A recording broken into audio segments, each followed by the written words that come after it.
Students, आप सभी का स्वागत है आप सभी के प्यारे से YouTube channel Jharkhand math zone. तो प्यारे स्टूडेंट्स, आज आप सभी के लिए मैं लेकर के आया हूं semester number 1 paper number 2 real analysis.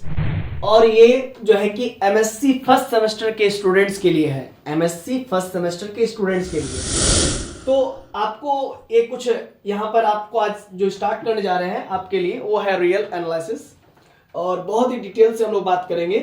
सबसे पहले आप समझ लीजिए कि आपके एग्जामिनेशन में 8 क्वेश्चंस आएंगे और उसमें से आपको 4 क्वेश्चंस बनाना होगा लॉन्ग में, और यहाँ पर बाकी बात इंस्ट्रक्शन दिया हुआ है।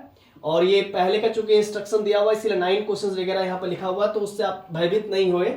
आपका 8 क्वेश्चंस आएंगे, उसमें से आपको 4 क्वेश्चंस को बनाना है एग्जाम में, ठीक है, रियल एनालिसिस के अंतर्गत। और ये कुछ ज्यादा एडवांस नहीं है, मतलब आप कह सकते हैं जो आपने सेमेस्टर में पढ़ा है, बीएससी में पढ़ा है, उसमें थोड़ा सा अपडेट आ गया है, आप ऐसा कह सकते हैं। एमएससी फर्स्ट ईयर में अगर आप रियल एनालिसिस का सिलेबस देखें, अभी आपको मैं दिखाऊंगा, तो आपको थोड़ा सा अपडेट दिखेगा, ठीक है। बाकी बात बहुत कुछ जो है कि सेम ही है, और उन सेम चीज को समझने के लिए हम लोग को बेसिक से शुरुआत करना पड़ेगा, क्योंकि बहुत ऐसे बच्चे होते हैं जो कि यूजी के बाद बीएड कर लेते हैं, क्योंकि टीजीटी फॉर्म वगैरह भरने के लिए। और बहुत ऐसे बच्चे होते हैं जो कि 2-3 साल छोड़ देते हैं पढ़ाई, या 1 साल छोड़ देते हैं, तो ये सब बहुत सारा चीज जो है कि भूल गए होंगे। तो इसीलिए हम जो है कि शुरुआत से, मतलब आप कह सकते हैं कि शुरू से शुरू करेंगे, ठीक है। और स्टूडेंट्स, सबसे पहले आप लोग का सिलेबस देख लेते हैं। 3 घंटा का एग्जाम होता है, 70 मार्क्स का एग्जाम होता है, 30 मार्क्स आपका प्रैक्टिकल है, ये सब आप लोग जान ही रहे हैं। चलिए, यूनिट 1, सबसे पहले यूनिट 1 में टोटल आपके 8 टॉपिक्स हैं, ठीक है, जिसमें से आपका definitions of existence of Riemann Stieltjes integrals है, प्रॉपर्टीज ऑफ द इंटीग्रल है, इंटीग्रेशन एंड डिफरेंशिएशन है, ये सब आप देख सकते हैं, बहुत कुछ है। इसके बाद यूनिट 2 में आपका sequence and series of functions है, पॉइंट वाइज एंड यूनिफॉर्म कन्वर्जेंसी। तो आप देख सकते हैं यहीं पर आपका जो है कि बीएससी का सिलेबस झलक रहा है ना। तो इसीलिए हम लोग यूनिट 2 से ही स्टार्ट करेंगे, उसके बाद फिर हम लोग यूनिट 1 स्टार्ट करेंगे, ठीक है ना। अच्छा, यूनिट 1 को समझने के लिए आपको रायमन इंटीग्रेशन पे थोड़ा पकड़ होना चाहिए, पहली बात, ठीक है। नहीं है तो मैं करवाऊंगा, टेंशन मत लीजिए। अच्छा, यूनिट 2 हम लोग sequence and series of functions. आज के इस वीडियो लेक्चर में आपको मैं बता दूं कि sequences and the series of functions क्या होता है, ये हम लोग कवर करने वाले हैं। और पॉइंट वाइज कन्वर्जेंसी क्या होता है और यूनिफॉर्म कन्वर्जेंसी बताएंगे। पॉइंट वाइज कन्वर्जेंसी का आपको डेफिनेशन देखने को मिलेगा, सीक्वेंसेस ऑफ फंक्शंस का डेफिनेशन देखने को मिलेगा, सीरीज ऑफ फंक्शंस का डेफिनेशन देखने को मिलेगा। और आज यूनिफॉर्म कन्वर्जेंसी मैं आपको जस्ट ऊपर मोटा मोटा बता दूंगा कि यूनिफॉर्म कन्वर्जेंसी क्या होता है, और नेक्स्ट वीडियो लेक्चर में आपको बताऊंगा कि यूनिफॉर्म कन्वर्जेंसी का डेफिनेशन क्या होता है, ठीक है, खत्म। अच्छा, कॉची क्राइटेरिया फॉर यूनिफॉर्म कन्वर्जेंसी वो सब मैं आगे बताऊंगा, एम टेस्ट बताएंगे, एवल्स टेस्ट बताएंगे, डिरिचलेट टेस्ट, ये सब बताएंगे, धीरे धीरे बताएंगे। फिर यूनिफॉर्म कन्वर्जेंसी यहां पर भी बताएंगे और यहां पर भी एक बार बता देंगे, ठीक है ना। तो यानी कि यूनिट 2 मतलब कुछ थ्योरम्स वगैरह रहेगा वो बताएंगे। यूनिट 2 से आप यहां पर मान के चलना क्या है कि 2 क्वेश्चंस आपके एग्जाम हॉल में रहेंगे, ठीक है। लेकिन आपको बहुत सारे इस यूनिट को पढ़ने के लिए आपके बीएससी का जो है कि बेसिक्स बहुत अच्छे से क्लियर होना चाहिए। नहीं है कोई बात नहीं, मैं हूं, आपको एकदम शुरू से शुरू करेंगे, इसीलिए आप एकदम टेंशन मत लीजिए, ठीक है। मैं आपको सब चीज बताऊंगा, बस आपको विश्वास करना होगा मेरे ऊपर और अपने ऊपर, ठीक है।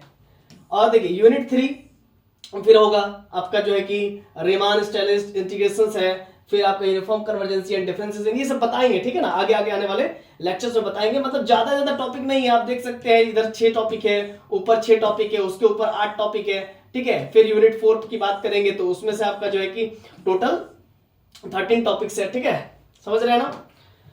चलिए, तो आज हम लोग क्लास स्टार्ट करते हैं यूनिट नंबर 2 से, ठीक है। यूनिट नंबर 2 से हम लोग क्लास स्टार्ट करेंगे, और एकदम शुरुआत में ही basic topics you must know related to BSc. कहने का मतलब यहां पर ये बताना चाह रहे हैं हम कि बेसिक टॉपिक से शुरुआत करेंगे आपके एमएससी का, लेकिन वैसे बेसिक टॉपिक्स जो कि आपको बीएससी में आप लोग पढ़े होंगे और यहां पर आना बहुत आवश्यक है। अगर आप इन बेसिक टॉपिक्स को नहीं जानेंगे तो आप एमएससी नहीं पढ़ पाएंगे, कहने का मतलब। तो देखिए, सबसे पहले सीक्वेंस ऑफ रियल नंबर यानी कि डेफिनेशन, मतलब सीक्वेंस क्या होता है, यही ना, ये बताऊंगा। फिर मैं आपको बताऊंगा बाउंडेड सीक्वेंस किसे कहते हैं, सेट की बात नहीं कर रहे, बाउंडेड सीक्वेंस किसे कहते हैं। फिर आपको बताएंगे अपर बाउंड किसे कहते हैं, लोअर बाउंड किसे कहते हैं, लीस्ट अपर बाउंड किसे कहते हैं, है ना। फिर आपको ग्रेटेस्ट लोअर बाउंड किसे कहते हैं, ठीक है, वो बहुत ज्यादा हो जाएगा, ठीक है। बाउंडेड एबव बताएंगे, फिर बाउंडेड बिलो बताएंगे, ठीक है। फिर कन्वर्जेंट सीक्वेंस का डेफिनेशन बताएंगे, लिमिट ऑफ ए सीक्वेंस, मतलब कन्वर्जेंट सीक्वेंस यानी कि क्या, कोई भी सीक्वेंस कन्वर्ज कब होता है, जब उसका लिमिट एग्जिस्ट करता है, और लिमिट एक ही होता है, लिमिट पॉइंट एक से अधिक हो सकता है, ठीक है ना। तो लिमिट की बात करेंगे यहां पर, कन्वर्जेंट सीक्वेंस को देखने के लिए लिमिट के बारे में बात करेंगे। फिर नॉट कन्वर्जेंट का मीनिंग भी समझेंगे। अच्छा मान लीजिए कोई सीक्वेंस कन्वर्ज नहीं है, कोई सीक्वेंस कन्वर्जेंट नहीं है, तो बोल देते हैं कि नॉट कन्वर्जेंट, है ना। अगर कोई सीक्वेंस कन्वर्जेंट नहीं है तो वो क्या कहेंगे, हम लोग कहेंगे नॉट कन्वर्जेंट सीक्वेंस है। लेकिन नॉट कन्वर्जेंट सीक्वेंस का भी तो मतलब होता है ना। नॉट कन्वर्जेंट सीक्वेंस दो तरीके से डिफाइन कर सकते हैं, एक तो डाइवर्जेंट और दूसरा ऑसिलेटरी। और डाइवर्जेंट में भी दो प्रकार, एक डाइवर्जेंट टू प्लस इन्फिनिटी, एक डाइवर्जेंट टू माइनस इन्फिनिटी, है ना। कुछ एग्जांपल्स आपका दिया हुआ n और n स्क्वायर। आप n में आप n टेंस टू इन्फिनिटी कीजिए, 1 2 3 4 डॉट डॉट डॉट चलते जाएगा। ऐसा पॉइंट नहीं है जहां पर सीक्वेंस जाकर के क्या कर जाए, कन्वर्ज कर जाए। बहुत क्या करे, कन्वर्ज। देखिए कन्वर्ज कहने का मतलब क्या हुआ, कन्वर्ज कहने का मतलब आप थोड़ा सा मोटा मोटा समझा रहे हैं, फिर मैं आपको डेफिनेशंस की मदद से भी समझाएंगे। फिजिक्स में आपने पढ़ा होगा कन्वर्जेंट रे, कन्वर्जेंट रे। तो ये आपका मान लीजिए क्या है, ये आपका मान लीजिए क्या, एक लेंस है, और इस लेंस का नाम क्या है जानते हैं, इस लेंस का नाम है कॉन्वेक्स लेंस, और एक होता है कॉनकेव लेंस। क्या होता है, एक होता है concave lens, this is concave lens because here you can see that there is a cave like structure present, therefore it is called concave lens. And here you can see that there is a convex structure is present in the on the lens, ठीक है ना। Lens के ऊपर में आप लोग देख सकते हैं कि कॉन्वेक्स लाइक स्ट्रक्चर मौजूद है। और इसमें होगा क्या, ये आपका प्रिंसिपल एक्सिस है, और प्रिंसिपल एक्सिस के पैरेलल जो है कि लाइंस आती है, रेज आती है, और आ करके फोकस में जाकर के टकरा जाती है, ठीक है ना। तो आप देख सकते हैं कि कितना सारा रेज आई और आ करके एक फोकस में जाकर के टकरा गई, है ना। तो कुल मिलाकर के जो पैरेलल रेज है, पैरेलल रेज कहां पर जाकर के टकरा रही है, फोकस पे जाकर के टकरा रही है। तो सारे रेज कन्वर्ज कर गई। लॉजिक समझ रहे हैं ना। कुछ एग्जांपल हम आपको देते हैं, आपको समझ आएगा। 1/n, n tends to infinity कीजिए, n belongs to natural number कर लीजिए। तो आप 1/n का मतलब हो गया, एक बार आप 1/1 रखेंगे, एक बार 1/2 रखेंगे, एक बार 1/3 रखेंगे, एक बार आप 1/4 रखेंगे, dot dot dot dot dot, ठीक है। एक बार आप बहुत ज्यादा बड़ा नंबर रखेंगे, मान लीजिए 1/100 रखिएगा, फिर dot dot dot dot dot dot dot dot dot, एक बार रखिएगा 1/1000 रखिएगा, dot dot dot dot dot. तो कुल मिला के आप देख सकते हैं स्टूडेंट्स, ये 1 था, ठीक है, ये 1 था। या फिर आप यहां से स्टार्ट कीजिए, ये 1 था, फिर इसके बाद 1/2, 1/2 का मतलब हो गया 0.5, फिर 1/3 का मतलब हो गया 0.3, फिर इसके बाद 1/4 का मतलब क्या हो गया 0.25, क्या हो गया स्टूडेंट 0.25। तो धीरे धीरे आप देख सकते हैं 1/5 का मतलब क्या हो गया 0.2। तो आप धीरे धीरे देख सकते हैं ये किसकी ओर भाग रहा है। अच्छा मान लीजिए 1/100 हो जाए, 1/100, तो इसका मतलब क्या हो गया, इसका मतलब 0.01। तो फिर देखिए आप एक बात समझिएगा, यहाँ पर 1/5 0.2, फिर 0.01 यहाँ पर हो जाएगा, कुछ इस जगह पर हो जाएगा, इस जगह पर हो जाएगा 0.01। तो धीरे धीरे मान लीजिए ये जो पॉइंट ये 0 है, ये पॉइंट 0 है, तो आप 1/1000 रखेंगे तो 0.0001 आएगा। क्या आएगा 1/1000 रखिएगा तो क्या आएगा 0.001 आ जाएगा। तो धीरे धीरे आप देख रहे हैं ना, कन्वर्ज कर रही है ये सीक्वेंस, कन्वर्ज कर रही है किसकी तरफ। अच्छा सीक्वेंस तो अभी बताएंगे, आपको डेफिनेशन बताएंगे, लेकिन अभी थोड़ा सा ध्यान रखिए। तो ये जो कॉमा कॉमा के थ्रू लिख रहे हैं, तो यही तो सीक्वेंस के टर्म्स है ना, ठीक। थोड़ा सा मोटा मोटा ही बता रहे, फिर मैं आपको प्रॉपर डेफिनेशन बताएंगे। तो 1/1000 मतलब 0.001, मतलब धीरे धीरे क्या कर रही है, कन्वर्ज कर रही है। किसकी तरफ कन्वर्ज कर रही है, आप देख सकते हैं जीरो की तरफ कन्वर्ज कर रही है। मतलब जीरो एग्जैक्टली जीरो कभी नहीं होगा, क्योंकि हमको बहुत बड़ा नंबर, जैसे कि अगर 1 लाख मिला तो 1 लाख से भी तो बड़ा नंबर होता है ना कुछ, तो 1/1 लाख, 1/1 करोड़, ठीक है ना। तो नंबर्स का अंत नहीं है, तो मतलब बहुत बड़ा नंबर हमको नहीं मिल पाएगा। हम कहेंगे कि इन्फिनिटी को टेंस करो, समझ रहे ना। तो ये जीरो की ओर कन्वर्ज कर रहा है, मतलब जीरो की ओर टेंस कर रहा है, मतलब जीरो की ओर जा रहा है। तो ये सारे, ये जितने भी टर्म्स है, पहला टर्म, दूसरा टर्म, तीसरा टर्म, ये सारे टर्म किसकी ओर जा रहा है, जीरो की ओर। तो ऐसे सीक्वेंस जिसमें कोई एक पर्टिकुलर पॉइंट की ओर, कोई एक पर्टिकुलर नंबर की ओर सीक्वेंस के सारे टर्म्स जाने लगे तो उसको हम लोग क्या कहेंगे? कन्वर्जेंट सीक्वेंस कहेंगे। और मैं बताऊंगा प्रॉपर डेफिनेशन, मैं अभी थोड़ा सा ऊपर ऊपर बता रहा हूं ताकि आप इसके साथ फैमिलियर हो पाओ, ठीक है ना। बट एन और एन स्क्वायर ये कभी कन्वर्जेंट होगा नहीं।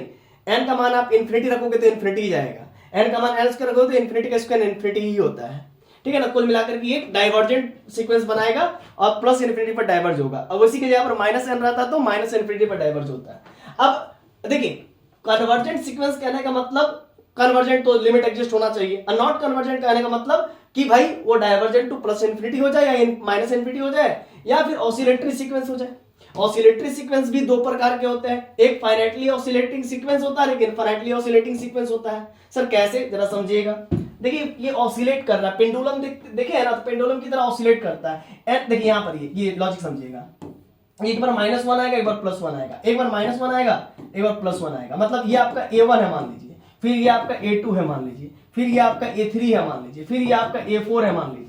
तो कुल मिला के आप देखिएगा, जब आप 1 रखिएगा तो आपको -1 मिलेगा, जब आप 2 रखिएगा तो आपको +1 मिलेगा, जब आप 3 रखिएगा तो -1 मिलेगा, जब आप 4 रखिएगा तो +1 मिलेगा। तो ये कुल मिला करके आप देख सकते हैं टू एंड फ्रो मोशन कर रहा है, आगे और पीछे, आगे और पीछे, है ना। वही बात है, धोबी का कुत्ता ना घर का ना घाट का, इधर उधर, है ना, टू एंड फ्रो मोशन। समझ रहे हैं, समझे, आगे और पीछे, आगे और पीछे। आप देख सकते हैं सीक्वेंस का पहला टर्म यहाँ, फिर दूसरा टर्म यहाँ, तीसरा टर्म यहाँ, चौथा टर्म यहाँ, लेकिन वो सीक्वेंस की जो टर्म्स है एक ही जैसे है ना, -1 -1 आ रहे हैं, +1 +1 +1। तो दो पॉइंट पर क्या कर रहा है सीक्वेंस, पूरा ऑसिलेट कर रहा है, इसीलिए इसको ऑसिलेटिंग सीक्वेंस कहते हैं। लेकिन कैसा, दो पॉइंट हमें मालूम है ना किस पॉइंट के अबाउट ये ऑसिलेट कर रहा है, -1 और +1 के बीच में ही तो ये ऑसिलेट कर रहा है। तो इसका मतलब ये फाइनाइट नंबर ऑफ पॉइंट्स है, यानी कि -1 भी फाइनाइट है और +1 भी फाइनाइट है। तो इस सेट, ये जो सेट है, ये सेट है मान लीजिए, इस सेट की कार्डिनलिटी कितनी होगी, 2। समझ रहे हैं ना। तो ऐसा सेट, हाँ ऐसा सेट या फिर ऐसा सीक्वेंस, चलिए इसको हम अगर सीक्वेंस की बात करें, इसको अगर हम सीक्वेंस की बात करें तो सीक्वेंस एस में आपका क्या मिल जाएगा, सीक्वेंस एस में आपका -1 मिलेगा और +1 मिलेगा, ठीक है, लॉजिक समझ गए ना। और ये सीक्वेंस की कार्डिनलिटी 2 है, मतलब 2 ही एलिमेंट है इसमें। अब ये सीक्वेंस क्या है, फाइनाइटली ऑसिलेटिंग कर रहा है, फाइनाइटली ऑसिलेटिंग मतलब फाइनाइट नंबर, तो हमको मालूम है कि कौन कौन से नंबर के बीच में ऑसिलेट कर रहा है, तो इसीलिए ऑसिलेटिंग है, बट कैसा, फाइनाइटली ऑसिलेटिंग। मान लीजिए कि आपका कोई सीक्वेंस, ये इरेज कर देते हैं, आप आगे समझिएगा। मान लीजिए एक नंबर लाइन ड्रॉ करते हैं, चलिए एक नंबर लाइन ड्रॉ किए, ये मान लीजिए 0 है, ठीक है। अब मान लीजिए आप 1 दीजिए, -1 का पावर 1, -1 के पावर 1 × 1, ठीक है, ये सीक्वेंस ले लीजिए, तो आपको -1 मिला। तो आपका A1 क्या मिल गया, A1 आपका मिल गया इधर, A1 इधर होगा, ठीक है, A1 आपका क्या मिल गया जी, -1, ठीक है। अब A2 आप लीजिए, अब A2 लीजिएगा तो A2 इक्वल टू क्या हो जाएगा, -1 के पावर 2 × 2, यानी कि -1 के पावर 2 यानी कि +1 × 2, तो यानी कि आपको A2 क्या मिल गया, A2 मिल गया 2, ठीक है। फिर A3 आपको क्या मिलेगा, तो -3 मिलेगा, तो A3 आपका मिल जाएगा -3। फिर A4 क्या मिल जाएगा, A4 मिल जाएगा 4 × 4, हाँ 4 मिल जाएगा। और A5 क्या मिल जाएगा, -5, है ना, A5 क्या मिल जाएगा, -5। तो कुल मिला के आप देख सकते हैं A1 के बाद A2 इधर गया, ठीक है, फिर A2 के बाद A3 इधर आया, फिर A3 के बाद A4 उधर गया, A4 के बाद A5 इधर आया, फिर ऐसे ही चलते रहेगा, इधर इधर इधर इधर। और ये किधर की ओर जा रहा है, ये -∞ की ओर जा रहा है, और ये किधर की ओर जा रहा है, +∞ की ओर जा रहा है। तो आप देख सकते हैं कि हर एक टर्म एक नया नंबर को लेकर के आ रहा है। जैसे पहला -1, फिर 2, फिर आपका -3, फिर आपका +4, फिर आपका -5, फिर आपका +6, फिर आपका -7, इसी प्रकार से जा रहा है। और ये देख रहे हैं आगे और पीछे मूव कर रहा है, आगे और पीछे, आगे और पीछे, आगे और पीछे, समझ रहे हैं ना। तो ये भी तो एक प्रकार का ऑसिलेटिंग है, लेकिन किस प्रकार का, इनफाइनाइटली, क्योंकि ये इनफाइनाइटली जो है कि ऑसिलेट कर रहा है, समझ रहे हैं ना। जब भी फाइनाइटली ऑसिलेट करेगा, तो जैसे हमको मालूम है कि फाइनाइटली जब ऑसिलेट करेगा, मान लीजिए ये +1 है, ये मान लीजिए आपका -1 है, ठीक है ना।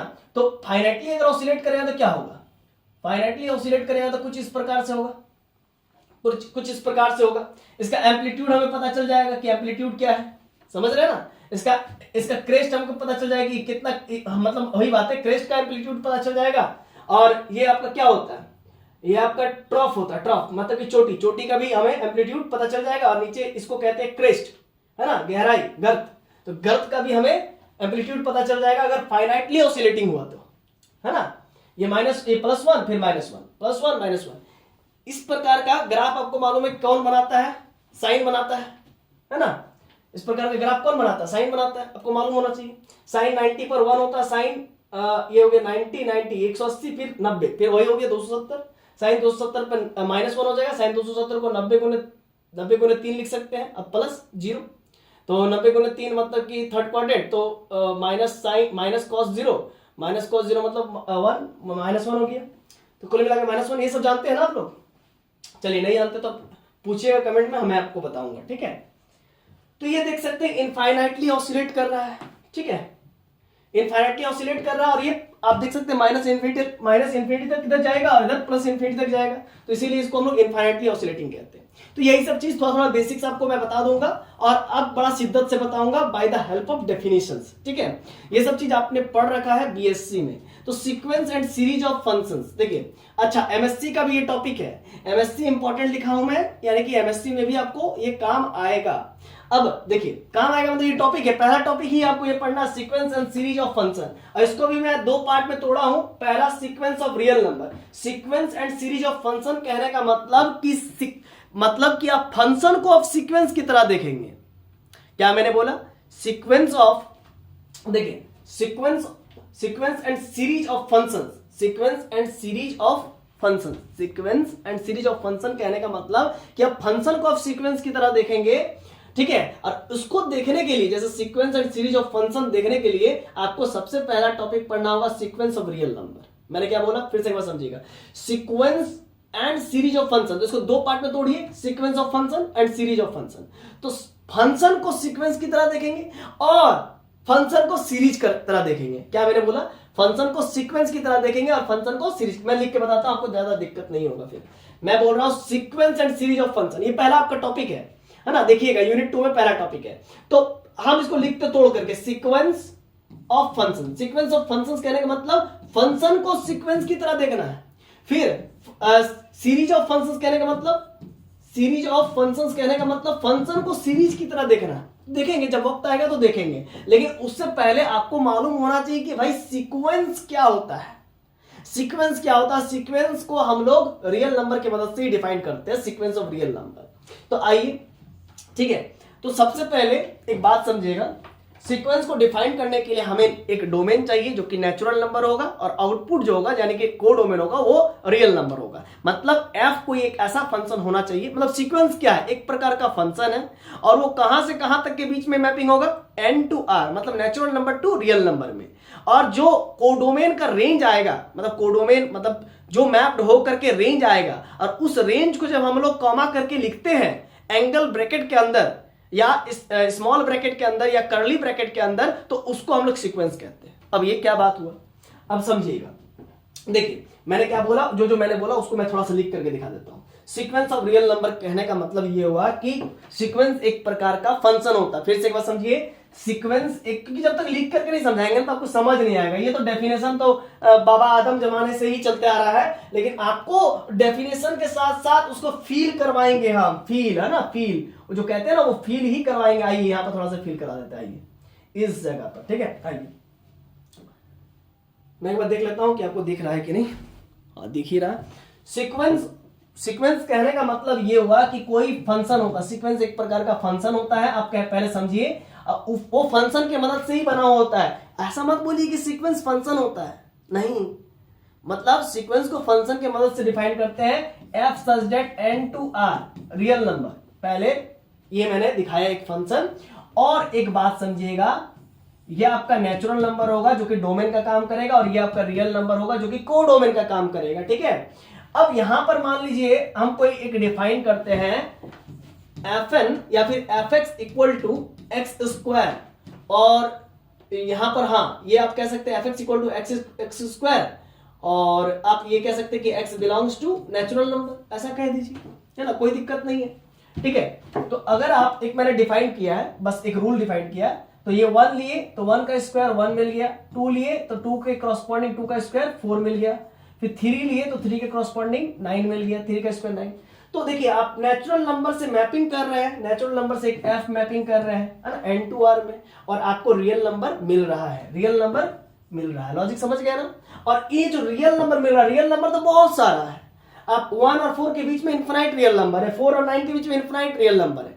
लेकिन आपको रेंज मालूम है, रेंज हमेशा क्या होता है, रेंज क्या होता है, सबसेट होता है कोडोमेन का, कोडोमेन का सबसेट होता है। ठीक है, रेंज ये मान लीजिए जो जैसे कि यहाँ पर रेंज क्या है, यहाँ पर अगर रेंज की बात करें तो यहाँ पर रेंज है 1, 4 और 9, और ये क्या सबसेट होगा, क्या ये सबसेट होगा रियल नंबर का? ऑब्वियस सी बात है होगा, समझ रहे ना। तो ये जो रेंज मैंने लिखा ना, 1 हो गया, 4 हो गया, 9 हो गया, सो कॉमा के थ्रू लिखा है ना, तो इसी को कहते हैं सीक्वेंस, है ना, सीक्वेंस। इसको हम लोग ऐसे भी लिख सकते हैं 1, 4, 9। मतलब जो रेंज होता है उसको जब हम लोग कॉमा के थ्रू लिखते हैं तो उसी को हम लोग सीक्वेंस कहते हैं, समझ रहे ना। और वो कैसे बना हुआ रहता है, वो बना हुआ रहता है natural number two real number के एक मैपिंग के मदद से। वही सब चीज अभी डेफिनेशन देखेंगे। आई होप आपको बातें समझ में आ गई होगी, है ना। अब बातें समझ में आ गई होगी। देखिए वही सब चीज लिखे, वहां पर मैंने एक फंक्शन एफ लिया था, यहां पर वही फंक्शन को मैं ए ले लूंगा, ठीक है ना। तो जरा समझिएगा students, a function a such that n to r, मतलब नेचुरल नंबर से रियल नंबर में डिफाइन करेंगे एक फंक्शन a को, वेयर n जो है कि सेट ऑफ नेचुरल नंबर होगा, r जो होगा सेट ऑफ रियल नंबर होगा, इज कॉल्ड रियल सीक्वेंस। इसी को रियल सीक्वेंस कहेंगे, क्योंकि जो आउटपुट होगा, जो कि जो कोडोमेन होगा वो रियल होंगे, इसीलिए हम लोग इसको रियल सीक्वेंस कहेंगे। लॉजिक समझ रहे हैं ना। अच्छा, तो example a such that n to r such that an equals to n square. अब an equals to n square कहने का मतलब, और for all n belongs to natural number कहने का मतलब ये हो गया। आइए यहां पर बना के दिखाए हुए हैं, उसी को दिखा देते हैं आपको। देखिए एक a फंक्शन है, ये नेचुरल, ये आपका नेचुरल नंबर है और ये आपका रियल नंबर है। तो अगर नेचुरल नंबर में 1 देंगे तो 1 के कॉरस्पॉन्डिंग 1 का स्क्वायर 1, 2 का कॉरस्पॉन्डिंग 2 का स्क्वायर 4, 3 का कॉरस्पॉन्डिंग 3 का स्क्वायर 9, और इधर कोडोमेन है। और कोडोमेन क्या है भाई, रियल नंबर। ये पूरा जो है कि कोडोमेन जितना आउटपुट आएगा 1 और 4 के बीच में 1.1 आएगा, 1.2 आएगा, 1.3 आएगा, 1.4 आएगा, बहुत सारा नंबर। 4 और 9 के बीच में 5 आएगा, 6.1, 6.3, बहुत कुछ आएगा। ठीक है, सबको नहीं लेना है, ठीक है ना।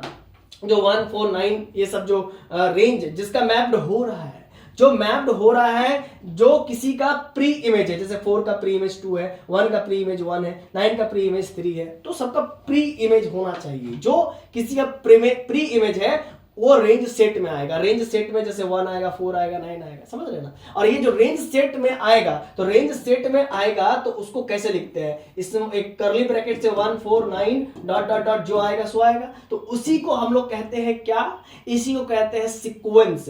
और ये सबसेट होता है रियल नंबर का। अच्छा एक और बात, इसको हम लोग एंगल ब्रैकेट से भी लिख सकते हैं, बहुत कोई एंगल ब्रैकेट से भी लिखते हैं सीक्वेंस को, ठीक है। तो आई होप आपको बातें समझ में आ गई होगी। ये डोमेन है जो कि नेचुरल नंबर है, और ये कोडोमेन है जो कि रियल नंबर होगा। खत्म। आई होप ये जो मैंने कॉमा के थ्रू जो इसको कॉमा के थ्रू जो सेपरेटली लिख रहे हैं एंगल ब्रैकेट में, वही सीक्वेंस है भाई, ठीक है ना। क्लियर है कॉन्सेप्ट। अब आइए आगे, फिगर मैपिंग डायग्राम ऑफ ए। तो वही है फंक्शन ए का डायग्राम है, फंक्शन ए, फंक्शन यहां पर ए है। अब आपको मैं समझाऊंगा, आपको क्या सीक्वेंस समझ में आ गया। सीक्वेंस क्या होता है, तो सीक्वेंस एक प्रकार का फंक्शन के मदद से बना हुआ रहता है, फंक्शन के मदद से बना हुआ रहता है, गिवन रूल के अकॉर्डिंग बना हुआ रहता है, और नेचुरल नंबर से रियल नंबर में एक मैपिंग के मदद से बना हुआ रहता है। और जैसे नेचुरल नंबर लेते हैं उसके कॉरस्पॉन्डिंग रियल नंबर आता है, और उन रियल नंबर जो आ रहा है वो किसी ना किसी का तो भाई इमेज होगा। तो यानी कि उन इमेजेस का प्री इमेज होगा, मतलब जिन जो पॉइंट्स का मैप्ड हुआ है, और उन पॉइंट्स को हम लोग रेंज सेट में रखेंगे। और रेंज सेट में कॉमा के थ्रू जब लिखते हैं, है ना, एंगल ब्रैकेट की मदद से या फिर कर्ली ब्रैकेट की मदद से, तो उसी को हम लोग सीक्वेंस कहते हैं। क्या कहते हैं, सीक्वेंस, रियल सीक्वेंस, ठीक है। क्योंकि नेचुरल टू रियल में, इसीलिए रियल सीक्वेंस।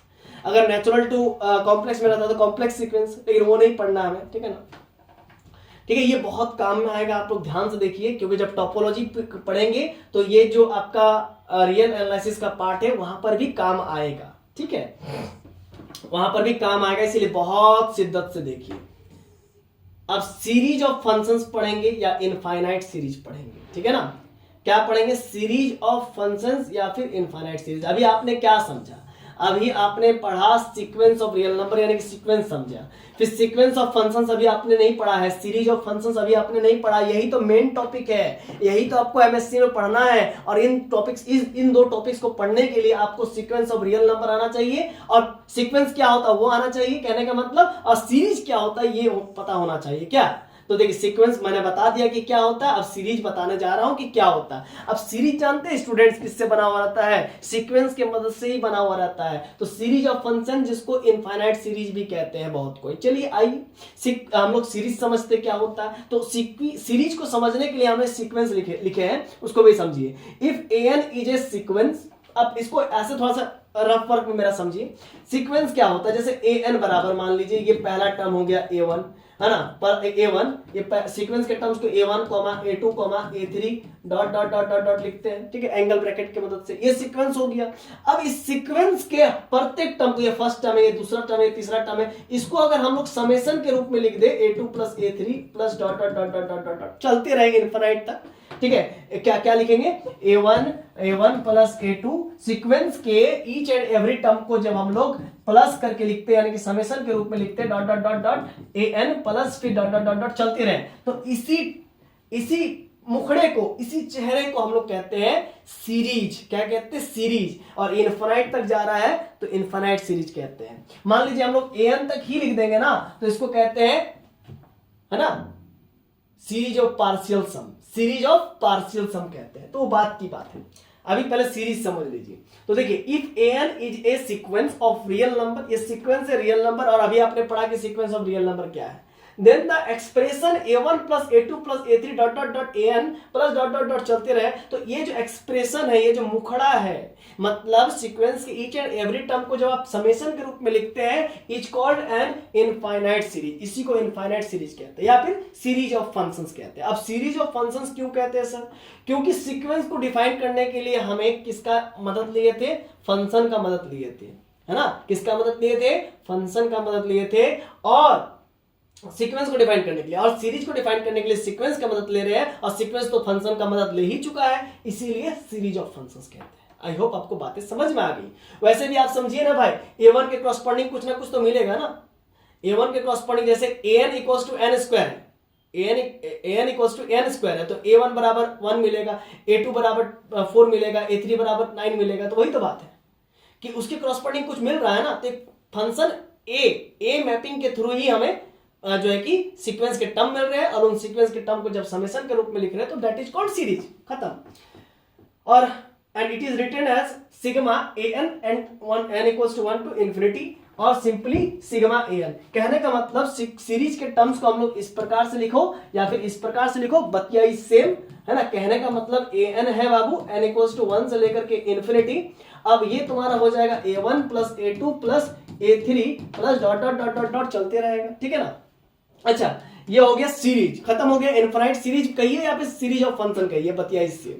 अच्छा, पार्शियल सम क्या होता है, इनफिनाइट तक नहीं जोड़ेंगे, an तक जोड़ देंगे, तो इनफिनाइट सीरीज, वो partial sum of infinite series हो गया, है ना, partial sum of infinite series या पार्शियल सम ऑफ सीरीज हो गया, सिंपल। अच्छा, एक एग्जांपल और है, an इक्वल्स टू -2 के पावर n। तो -2 के पावर n, ये कैसा सीक्वेंस है, पहली बात, है ना, यहां पर बात करेंगे ये कैसा सीक्वेंस है सर। तो देखिए, -2 के पावर 1 लेंगे तो -2, फिर -2 के पावर 2 लेंगे तो +4, फिर -2 के पावर 3 लेंगे तो -8। तो ये आपका हो गया a1, ये आपका हो गया a2, ये आपका हो गया a3, इसी प्रकार से चलते रहेगा। तो और आप यहां पर एक और चीज नोट कीजिएगा, a1 जो टर्म है वो -2 आया, ठीक है सर। फिर a2 जो टर्म है वो आपका आया 4, ठीक है। बीच में मान लीजिए कहीं 0 होगा, तो 0 कोई इस सीक्वेंस में नहीं आ रहा, तो उससे कोई मतलब नहीं हमें। a2 आ गया। अब a3 देखिए आप क्या आ रहा है, -8, ठीक है। फिर आपका a4 क्या आ जाएगा सर, a4 आपका क्या आ जाएगा, a4 आएगा -2 के पावर 4, -2 के पावर 4, 2 दूनी 4, 4 दूनी 8, 8 दूनी 16, तो 16। तो कुल मिला के देख सकते हैं a1 के बाद फिर इधर आया a2, है ना, फिर a2 के बाद फिर a3 इधर गया, फिर a3 के बाद a4 इधर आया। तो कुल मिला के ये भी क्या कर रहा है, नाच रहा है। और ये किसके, देखिए माइनस इन्फिनिटी हो गया, ये प्लस इधर जाएगा तो प्लस इन्फिनिटी, तो माइनस इन्फिनिटी से प्लस इन्फिनिटी क्या नाच रहा है। और जो टर्म्स आ रहे हैं वो जो है कि फाइनाइट टर्म्स नहीं है, अलग अलग आ रहे हैं। तो ये ऑसिलेटिंग हो गया और इनफिनिटली ऑसिलेटिंग हो गया, है ना। A such that n2 r such that an equals to -2 के power n for all n belongs to natural number। तो इस सीक्वेंस को भी डिफाइन करने के लिए देख सकते हैं हम डोमेन में नेचुरल नंबर ले रहे हैं, तो नेचुरल नंबर के रिस्पेक्ट में हमें कुछ ना कुछ रियल नंबर मिल रहा है, ठीक है ना। और a क्या है, यहाँ पर फंक्शन है। तो ये एक प्रकार का रियल सीक्वेंस बन गया। लेकिन कैसा रियल सीक्वेंस बना सर, तो oscillating, infinitely oscillating real sequence, ठीक है। और ये an सीक्वेंस है। अब आइए आगे बढ़ते हैं। तो वही चीज को यहाँ पर मैंने फिगर की मदद से दिखाया हूं, क्योंकि फिगर से आप लोग को बहुत अच्छे समझ में आ जाता है। क्यों भाई? क्योंकि देखिए मैंने इस चीज को एकदम शुरू से ऑब्जर्व किया है जब मैं यूपीएससी का प्रिपरेशन कर रहा था, ठीक है ना। आपको मैं बता दूं, मुझे मालूम भी नहीं था 12th के बाद, हमको ऐसा लगता था कि 12th के बाद ही जो है कि यूपीएससी का तैयारी होता है। तो मैं यूपीएससी का तैयारी 12th के बाद जब करने लगा, तो उस समय मैं बहुत अच्छे से जब पढ़ता था, ज्योग्राफी को पढ़ता था, हिस्ट्री को पढ़ता था, तो मैंने उसमें एक चीज पढ़ा था कि लोग आदिम जमाने में बोलने नहीं जानते थे। जब बोलने नहीं जानते थे आपके प्राचीन भारत में, तो उस समय में जो है कि मनुष्य क्या करते थे, चित्र के द्वारा अपने बातों को एक्सप्रेस करने की कोशिश करते थे। तो मैंने तब से उस चीज को पढ़ करके समझा कि अब मैं जब भी मैं पढ़ाऊंगा तो चित्र को एक्सप्रेस करूंगा, क्योंकि चित्र से बच्चे अच्छे समझते हैं। देखिए ये ए फंक्शन है, अब देखिए 1 लिया तो उसके रिस्पेक्ट में -2 मिला, क्योंकि फंक्शन क्या है, -2 के पावर n है। तो 1 लेने पर -2 मिलेगा, 2 लेने पर +4 मिलेगा, 3 लेने पर -8 मिलेगा, फिर 4 लेने पर 16 मिलेगा। तो आप देख सकते हैं उधर डोमेन है जो कि नेचुरल नंबर है, इधर कोडोमेन जो आ रहा है वो रियल नंबर है। तो -2 और 4 के बीच में भी ढेरों रियल नंबर मिलेंगे, लेकिन आप कितना को खोजते चलिएगा, ठीक है ना। तो -2, 4 और -8 और 16 जो मतलब जो मैप्ड हो गया, जो मैप्ड हो गया। अब कहने का मतलब, मान लीजिए 10 टॉफी लाए, 10 टॉफी 10 जनों पर असाइंड हो गया, 10 जनों को 10 बच्चों पर मिल गया, 10 बच्चों को मिल गया, 10 टॉफी 10 बच्चों को मिल गया, समझ रहे ना। तो फिर हम कहेंगे कि मैपिंग हो गया, असाइंड हो गया। तो उसी प्रकार से ये देखिए, तो मतलब बच्चों को टॉफी मिल गया, समझ रहे ना। तो उसी प्रकार से -2 को प्री इमेज मिल गया, या फिर आप कह लीजिए 1 को इमेज मिल गया, 2 को इमेज 4 मिल गया। इस प्रकार से आप कह सकते हैं। तो ये है कोडोमेन ऑफ आर। ये पूरा, इसमें बहुत सारे नंबर आएंगे, -2 के और 4 के बीच में, 4 और -8 के बीच में ढेरों सारे नंबर आएंगे, ठीक है ना, लॉट्स ऑफ नंबर, ठीक है। तो उनको तो हम पूरे को अगर मिला ले तो कोडोमेन बन जाएगा, जो कि रियल नंबर का बनेगा, ठीक है। तो यही है, तो यही तो -2 फिर 4, ये देखिए ये लॉजिक समझिएगा आप। रियल सीक्वेंस फिर से एक बार समझाते हैं। तो ये -2, 4, -8, इसको हम लोग कॉमा के थ्रू लिख रहे हैं, कॉमा के थ्रू सेपरेटली लिख रहे हैं, ठीक है, मतलब लिख रहे हैं कॉमा के थ्रू। तो आप वही कह रहे हैं, मैं वही कह रहा हूं कि फंक्शन का जो रेंज आता है, फंक्शन का जो रेंज सेट, इसको तो रेंज सेट ही ना कहेंगे, तो जो रेंज सेट होता है उसी को हम लोग सीक्वेंस कहते हैं। That's all. अब आइए आगे बढ़ते हैं। Then the series. अब सीरीज को कैसे डिफाइन करेंगे, आइए। सिग्मा n = 1 से लेकर के सिग्मा an n = 1 से लेकर इन्फिनिटी, या फिर an का वैल्यू -2 के पावर n था। अब इसमें a1 टर्म, फिर प्लस a2 टर्म, फिर a3, फिर a4, इस प्रकार से मतलब सीक्वेंस के प्रत्येक टर्म को जोड़ते हुए लिख जाएंगे, -2 +4 +-8 +16 +... तो ये हो गया सीरीज। और ये किस प्रकार के सीरीज है, this is infinite series but not with positive terms. मतलब इसमें सारे टर्म्स पॉजिटिव नहीं है, इसीलिए इसको एसओपीटी नहीं कहेंगे। क्या नहीं कहेंगे, एसओपीटी। एसओपीटी को कहने का मतलब है series of positive terms, series of positive terms, जिसमें हर एक टर्म सीरीज का पॉजिटिव रहता है। देखिए इसको एसओपीटी कहेंगे। 2 के पावर n, यानी कि 1 रखेंगे तो 2 मिलेगा, 2 रखेंगे तो 4 मिलेगा, 3 रखेंगे तो 8 मिलेगा, सब पॉजिटिव टर्म्स है। ये सीक्वेंस ऑफ पॉजिटिव टर्म्स है, सीक्वेंस ऑफ पॉजिटिव टर्म्स है ना। और इसी की मदद से जब सीक्वेंस ऑफ पॉजिटिव टर्म मिल जाता है, तो उसके प्रत्येक टर्म को इस्तेमाल करके हम लोग सीक्वेंस ऑफ पॉजिटिव सीरीज लिखते हैं। सीक्वेंस ऑफ पॉजिटिव, क्या बोल रहे हैं, सीरीज ऑफ पॉजिटिव टर्म्स लिखते हैं। ये सीक्वेंस ऑफ पॉजिटिव टर्म्स है, तो सीक्वेंस ऑफ पॉजिटिव टर्म्स के प्रत्येक टर्म्स को इस्तेमाल करते हुए सीरीज ऑफ पॉजिटिव टर्म्स लिखते हैं, ठीक है ना। 2 के पावर n है ना, 2 + 4 + इस प्रकार से। आई होप आपको बातें समझ में आ गई होंगी। अब आइए, अब आगे बढ़ते हैं। नोट, देखिए एक नोट समझिएगा। The number a1, a2, a3, an ... are called the. देखिए a1 को फर्स्ट टर्म कहेंगे, a2 को सेकंड टर्म कहेंगे, फिर a3 को थर्ड टर्म कहेंगे, ... an को nth टर्म कहेंगे। इसी को जनरल टर्म भी कहते हैं, क्योंकि an की मदद से ही हमें पता चलता है कि सीक्वेंस या फिर सीरीज का क्या रूपरेखा होगा। सर ये आप कैसे कह सकते हैं, तो देखिए बहुत ही सिंपल है। an बराबर अगर हम कह दें कि n3, तो बस वही ना बात है, an ही पूरा डिफाइन कर देगा सीक्वेंस को। तो इस an सीक्वेंस में कैसे कैसे टर्म्स आएंगे, तो a1 आएगा, फिर a2 आएगा, तो a1 आपका 1 आएगा, a2 मतलब 2 का क्यूब कितना आ जाएगा, तो 2 का क्यूब 8 आ जाएगा, 3 का क्यूब 3 9 तो 27 आ जाएगा, 4 का क्यूब कितना, 16 16 64 आ जाएगा। इस प्रकार से हम लोग an जो जनरल टर्म है उसी की मदद से पूरे सीक्वेंस का रूपरेखा खींच लेते हैं। जैसे वही बात है ना कि बच्चा जब शुरू में जन्म लेता है, ठीक है ना, तो उसको देख करके हम लोग कुछ एनालाइज करते हैं कि नहीं, कि बच्चा क्या है, कैसा है ना, फुर्तीला है, क्या बनेगा आगे, थोड़ा ऐसा से हम लोग, नानी मौसी लोग करने लगती है ना, कल्पना करने लगती है, तो कल्पना कैसे कर लेती है, एजम्पशन कैसे कर लेती है, तो भाई समझ रहे हैं ना, वो चीज को एक पैटर्न को पहले से देखते आई हुई है कि हाँ इस प्रकार का ऐसा है, मतलब कि है, तो वो आगे चल के क्या होगा, समझ रहे हैं ना। लेकिन पूरी अच्छे तरीके से गेसिंग नहीं हो पाती है, लेकिन है ना, ठीक। तो उसी प्रकार से हम लोग जनरल टर्म्स की मदद से हम लोग काम कर लेते हैं, क्योंकि मैथमेटिशियन है, मैथमेटिक्स में हम लोग सब चीज एक्यूरेट ही काम करते हैं, ठीक है। उसी प्रकार से कुंडली वगैरह बनाया जाता है ना। पहले जो है कि हम लोग का खगोल शास्त्र था, ठीक है, एस्ट्रोलॉजी शास्त्र था, जिसके मदद से जो है कि एस्ट्रोलॉजर्स लोग जो है कि पहले बता देते थे कि ये आगे चल के क्या बनेगा। आपको मालूम है, मेरे घर में एक मतलब वही आप कह सकते हैं कि साधु जैसा आए हुए थे, आज से करीब जब हम लोग 6-7 में पढ़ते थे, मैं शायद 8 में पढ़ता था, मेरा भाई 7 में पढ़ता था, हाँ 7 में पढ़ता, वो एक साल मेरे से छोटा ही था, ठीक है। तो उसी समय जानते हैं एक वही साधु ने कल्पना किया था कि आपका एक बेटा डॉक्टर बनेगा, है ना, मतलब कि मेरे माँ को कहे थे। तो देखिए मेरा भाई अभी डॉक्टरी पढ़ रहा है, तो होता है किसी किसी का जो है कि कह सकते हैं कि पहले एज्यूम कर लेते हैं, या एज्यूम कैसे कर सकते हैं, है ना, पूर्वाभास हो जाता है, ठीक है, उसी टाइप का।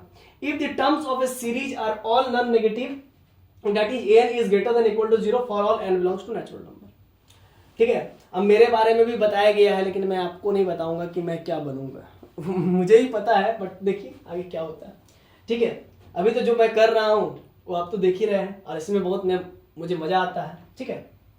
तो यही बात है, the second term, third term, dot dot dot nth term of this series. अब इसको, ये जो सीक्वेंस के टर्म्स है ना, जो A1 है फर्स्ट टर्म, A2 है सेकंड टर्म, इसी को जो है हम लोग सीरीज के रूप में लिखेंगे, ठीक है ना, सीरीज के रूप में A1 plus A2 plus A3 करके लिखेंगे।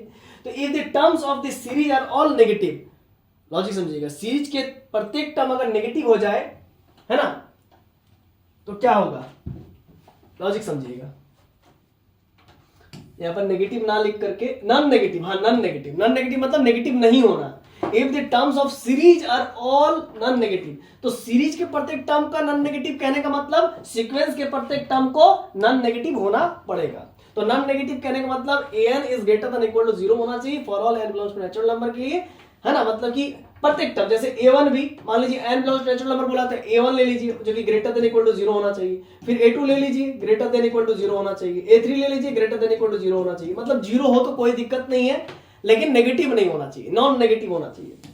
नॉन नेगेटिव का ये मतलब नहीं है कि 0 नहीं हो सकता, नॉन नेगेटिव का ये मतलब है कि 0 से उधर नहीं हो सकता, मतलब नेगेटिव नहीं हो सकता है, 0 हो सकता है, 1 हो सकता है, 2 हो सकता है, कुछ भी हो सकता है। Then the series is known as, तब इससे बनने वाला जो सीरीज होगा इसी को कहते हैं हम लोग SOPT, series of positive terms. Clear है, ये सब बहुत बेसिक चीजें हैं। अब आइए कुछ हम लोग नोटेशंस के बारे में बात करेंगे, नोटेशंस फॉर रियल सीक्वेंस। देखिए defining formula, example for an equals to n square, मैं बता रहा हूं कि रियल सीक्वेंस को कैसे डिफाइन करते हैं नोटेशंस की मदद से। तो an equals to n square general term हो गया for all n belongs to natural number.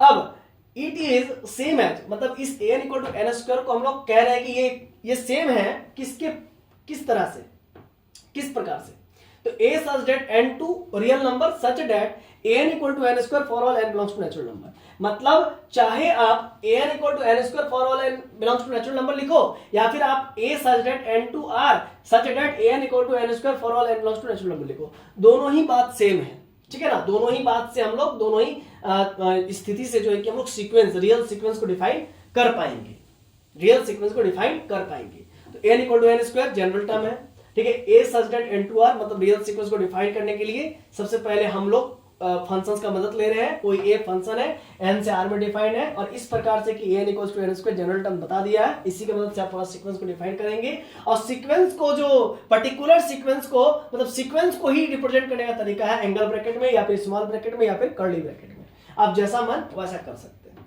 अब आइए कुछ एक्सपेंडेड फॉर्म पढ़ेंगे रियल सीक्वेंस का। तो एक्सपेंडेड फॉर्म है सीक्वेंस, वही बात है, an को हम लोग a1 एंगल ब्रैकेट में comma a2 comma a3 comma dot dot dot करके लिखते हैं, ठीक है, ये हो गया। अब आइए फ्यू एग्जांपल्स देखते हैं, कुछ थोड़े बहुत एग्जांपल देखते हैं सीक्वेंस का। तो an where an equals to -1 के पावर है, तो एक सीक्वेंस लिख रहे हैं हम लोग an इक्वल्स टू -1 फिर +1, देखिए ऑड रहेगा तो -1 आएगा, इवन रहेगा तो +1 आएगा, तो -1 +1 -1 +1 चलते रहेगा। तो आप देख सकते हैं कि ये जो सीक्वेंस है, सीक्वेंस देखिए एक बात याद रखिएगा, सेट में टर्म्स रिपीटेड नहीं होने चाहिए। जैसे मैं कोई सेट लिख रहा हूं, जैसे 1 लिख रहा हूं, 2 लिख रहा हूं, 3 लिख रहा हूं, तो ये इसका कार्डिनलिटी 3 है, 3 एलिमेंट्स है। अब या मैं ऐसा नहीं लिख सकता 1 2 3 और फिर मैं 1 लिख दिया, ऐसा नहीं, मतलब repetition is not allowed in set theory. Set theory में रिपीटेशन अलाउड नहीं है, बट सीक्वेंस में हम लोग जो है कि रिपीटेशन अलाउ है। जैसे -1 है फिर +1 है फिर -1 है फिर +1 है, डॉट हम लोग लिख सकते हैं इस चीज को, क्योंकि ये मेरा पहला टर्म है A1 और ये हमारा दूसरा टर्म है ये A2, ये हमारा तीसरा है, ये हमारा A4 है चौथा, तो ये हम लोग लिखेंगे क्योंकि ये टर्म्स है भाई, सीक्वेंस के टर्म्स है, ठीक है ना। अच्छा, तो ये कैसा सीक्वेंस है जी, ये सीक्वेंस है फाइनाइटली ऑसिलेटिंग -1 +1 ये फाइनाइटली ऑसिलेट कर रहा है इसी वजह से। अब an इक्वल्स टू आप लिख सकते हैं 1/1 यानी कि 1 1/2 फिर 1/3 फिर 1/4 डॉट डॉट डॉट चलते रहेगा। तो ये कैसा सीक्वेंस है, ये कन्वर्जेंट सीक्वेंस है। सर कैसे, देखिए आप पहला टर्म देख रहे हैं, पहला टर्म 1 है, दूसरा टर्म देख रहे हैं, दूसरा टर्म आपका क्या है 0.5 1/2 यानी कि 0.5, तीसरा टर्म देख रहे हैं वो आपका क्या है 0.3, फिर चौथा टर्म देख रहे हैं वो क्या है 0.25, ठीक है, फिर पांचवा टर्म देख रहे हैं 0.5 सॉरी 0.5 नहीं 0.2 है ना, ये पांचवा टर्म A5 1/5 यानी कि 0.2। तो धीरे धीरे आप देख सकते हैं किसकी ओर मूव कर रहा है, ये 0 की ओर मूव कर रहा है, ये 0 की ओर मूव कर रहा है।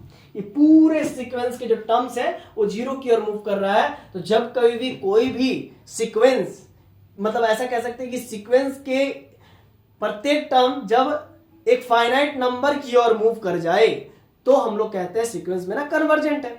अब हम लोग एप्सिलॉन डेल्टा डेफिनेशन से भी देखेंगे, हम लोग टेंशन मत लीजिए, उससे भी देख लेंगे कि सीक्वेंस एक्चुअली में होता है, कन्वर्जेंट सीक्वेंस एक्चुअली में क्या होता है, एप्सिलॉन डेल्टा डेफिनेशन से देख लेंगे कि कन्वर्जेंट सीक्वेंस किसे कहते हैं। हालांकि आप ऐसा समझिए कि सीक्वेंस के अगर टर्म्स सभी टर्म्स एक पर्टिकुलर पॉइंट की ओर मूव करें तो देखिए ना 0.5 0.3, तो A2 भी देखिए आप किसकी ओर मूव कर रहा है, 0 की तरफ। मतलब A1 से ही स्टार्ट कर दीजिए ना, A1 से धीरे धीरे 21 की, मतलब A1 A2 A3 A4 सभी टर्म्स किसकी ओर जा रही है, 0 की तरफ ही जा रही है। तो ऐसा कोई सीक्वेंस जिसमें सीक्वेंस के ईच एंड एवरी टर्म्स किसी एक पर्टिकुलर नंबर की ओर मूव करे जाए तो वैसे सीक्वेंस को कन्वर्जेंट कहते हैं। तो वो बात की बातें वो हम लोग बताएंगे आगे आने वाले समय में।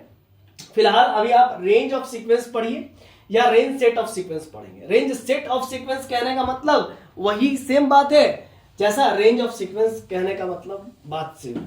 देखिए अभी आपने सीक्वेंस पढ़ा, रेंज कहने का मतलब जो मैप्ड होकर के आया हुआ है, यानी कि वैसा सेट जिसमें ईच एंड एवरी एलिमेंट का प्री इमेज डिफाइंड हो, है ना, उसी को तो रेंज कहते हैं ना। रेंज में तो सभी का तो प्री इमेज डिफाइंड होगा।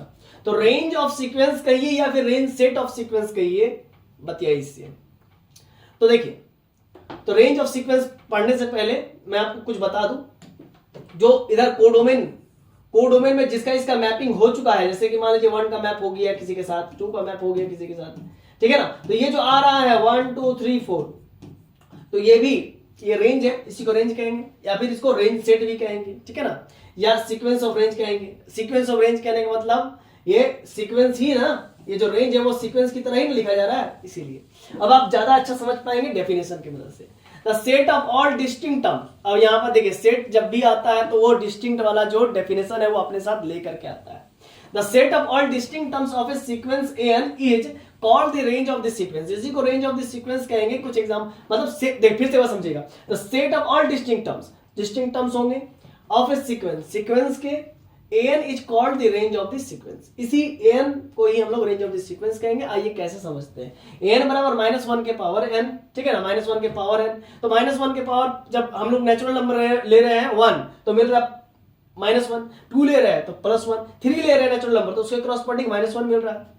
तो इस -1 का प्री इमेज 3 है, 3, और इस +2 का प्री इमेज 2 है, 2।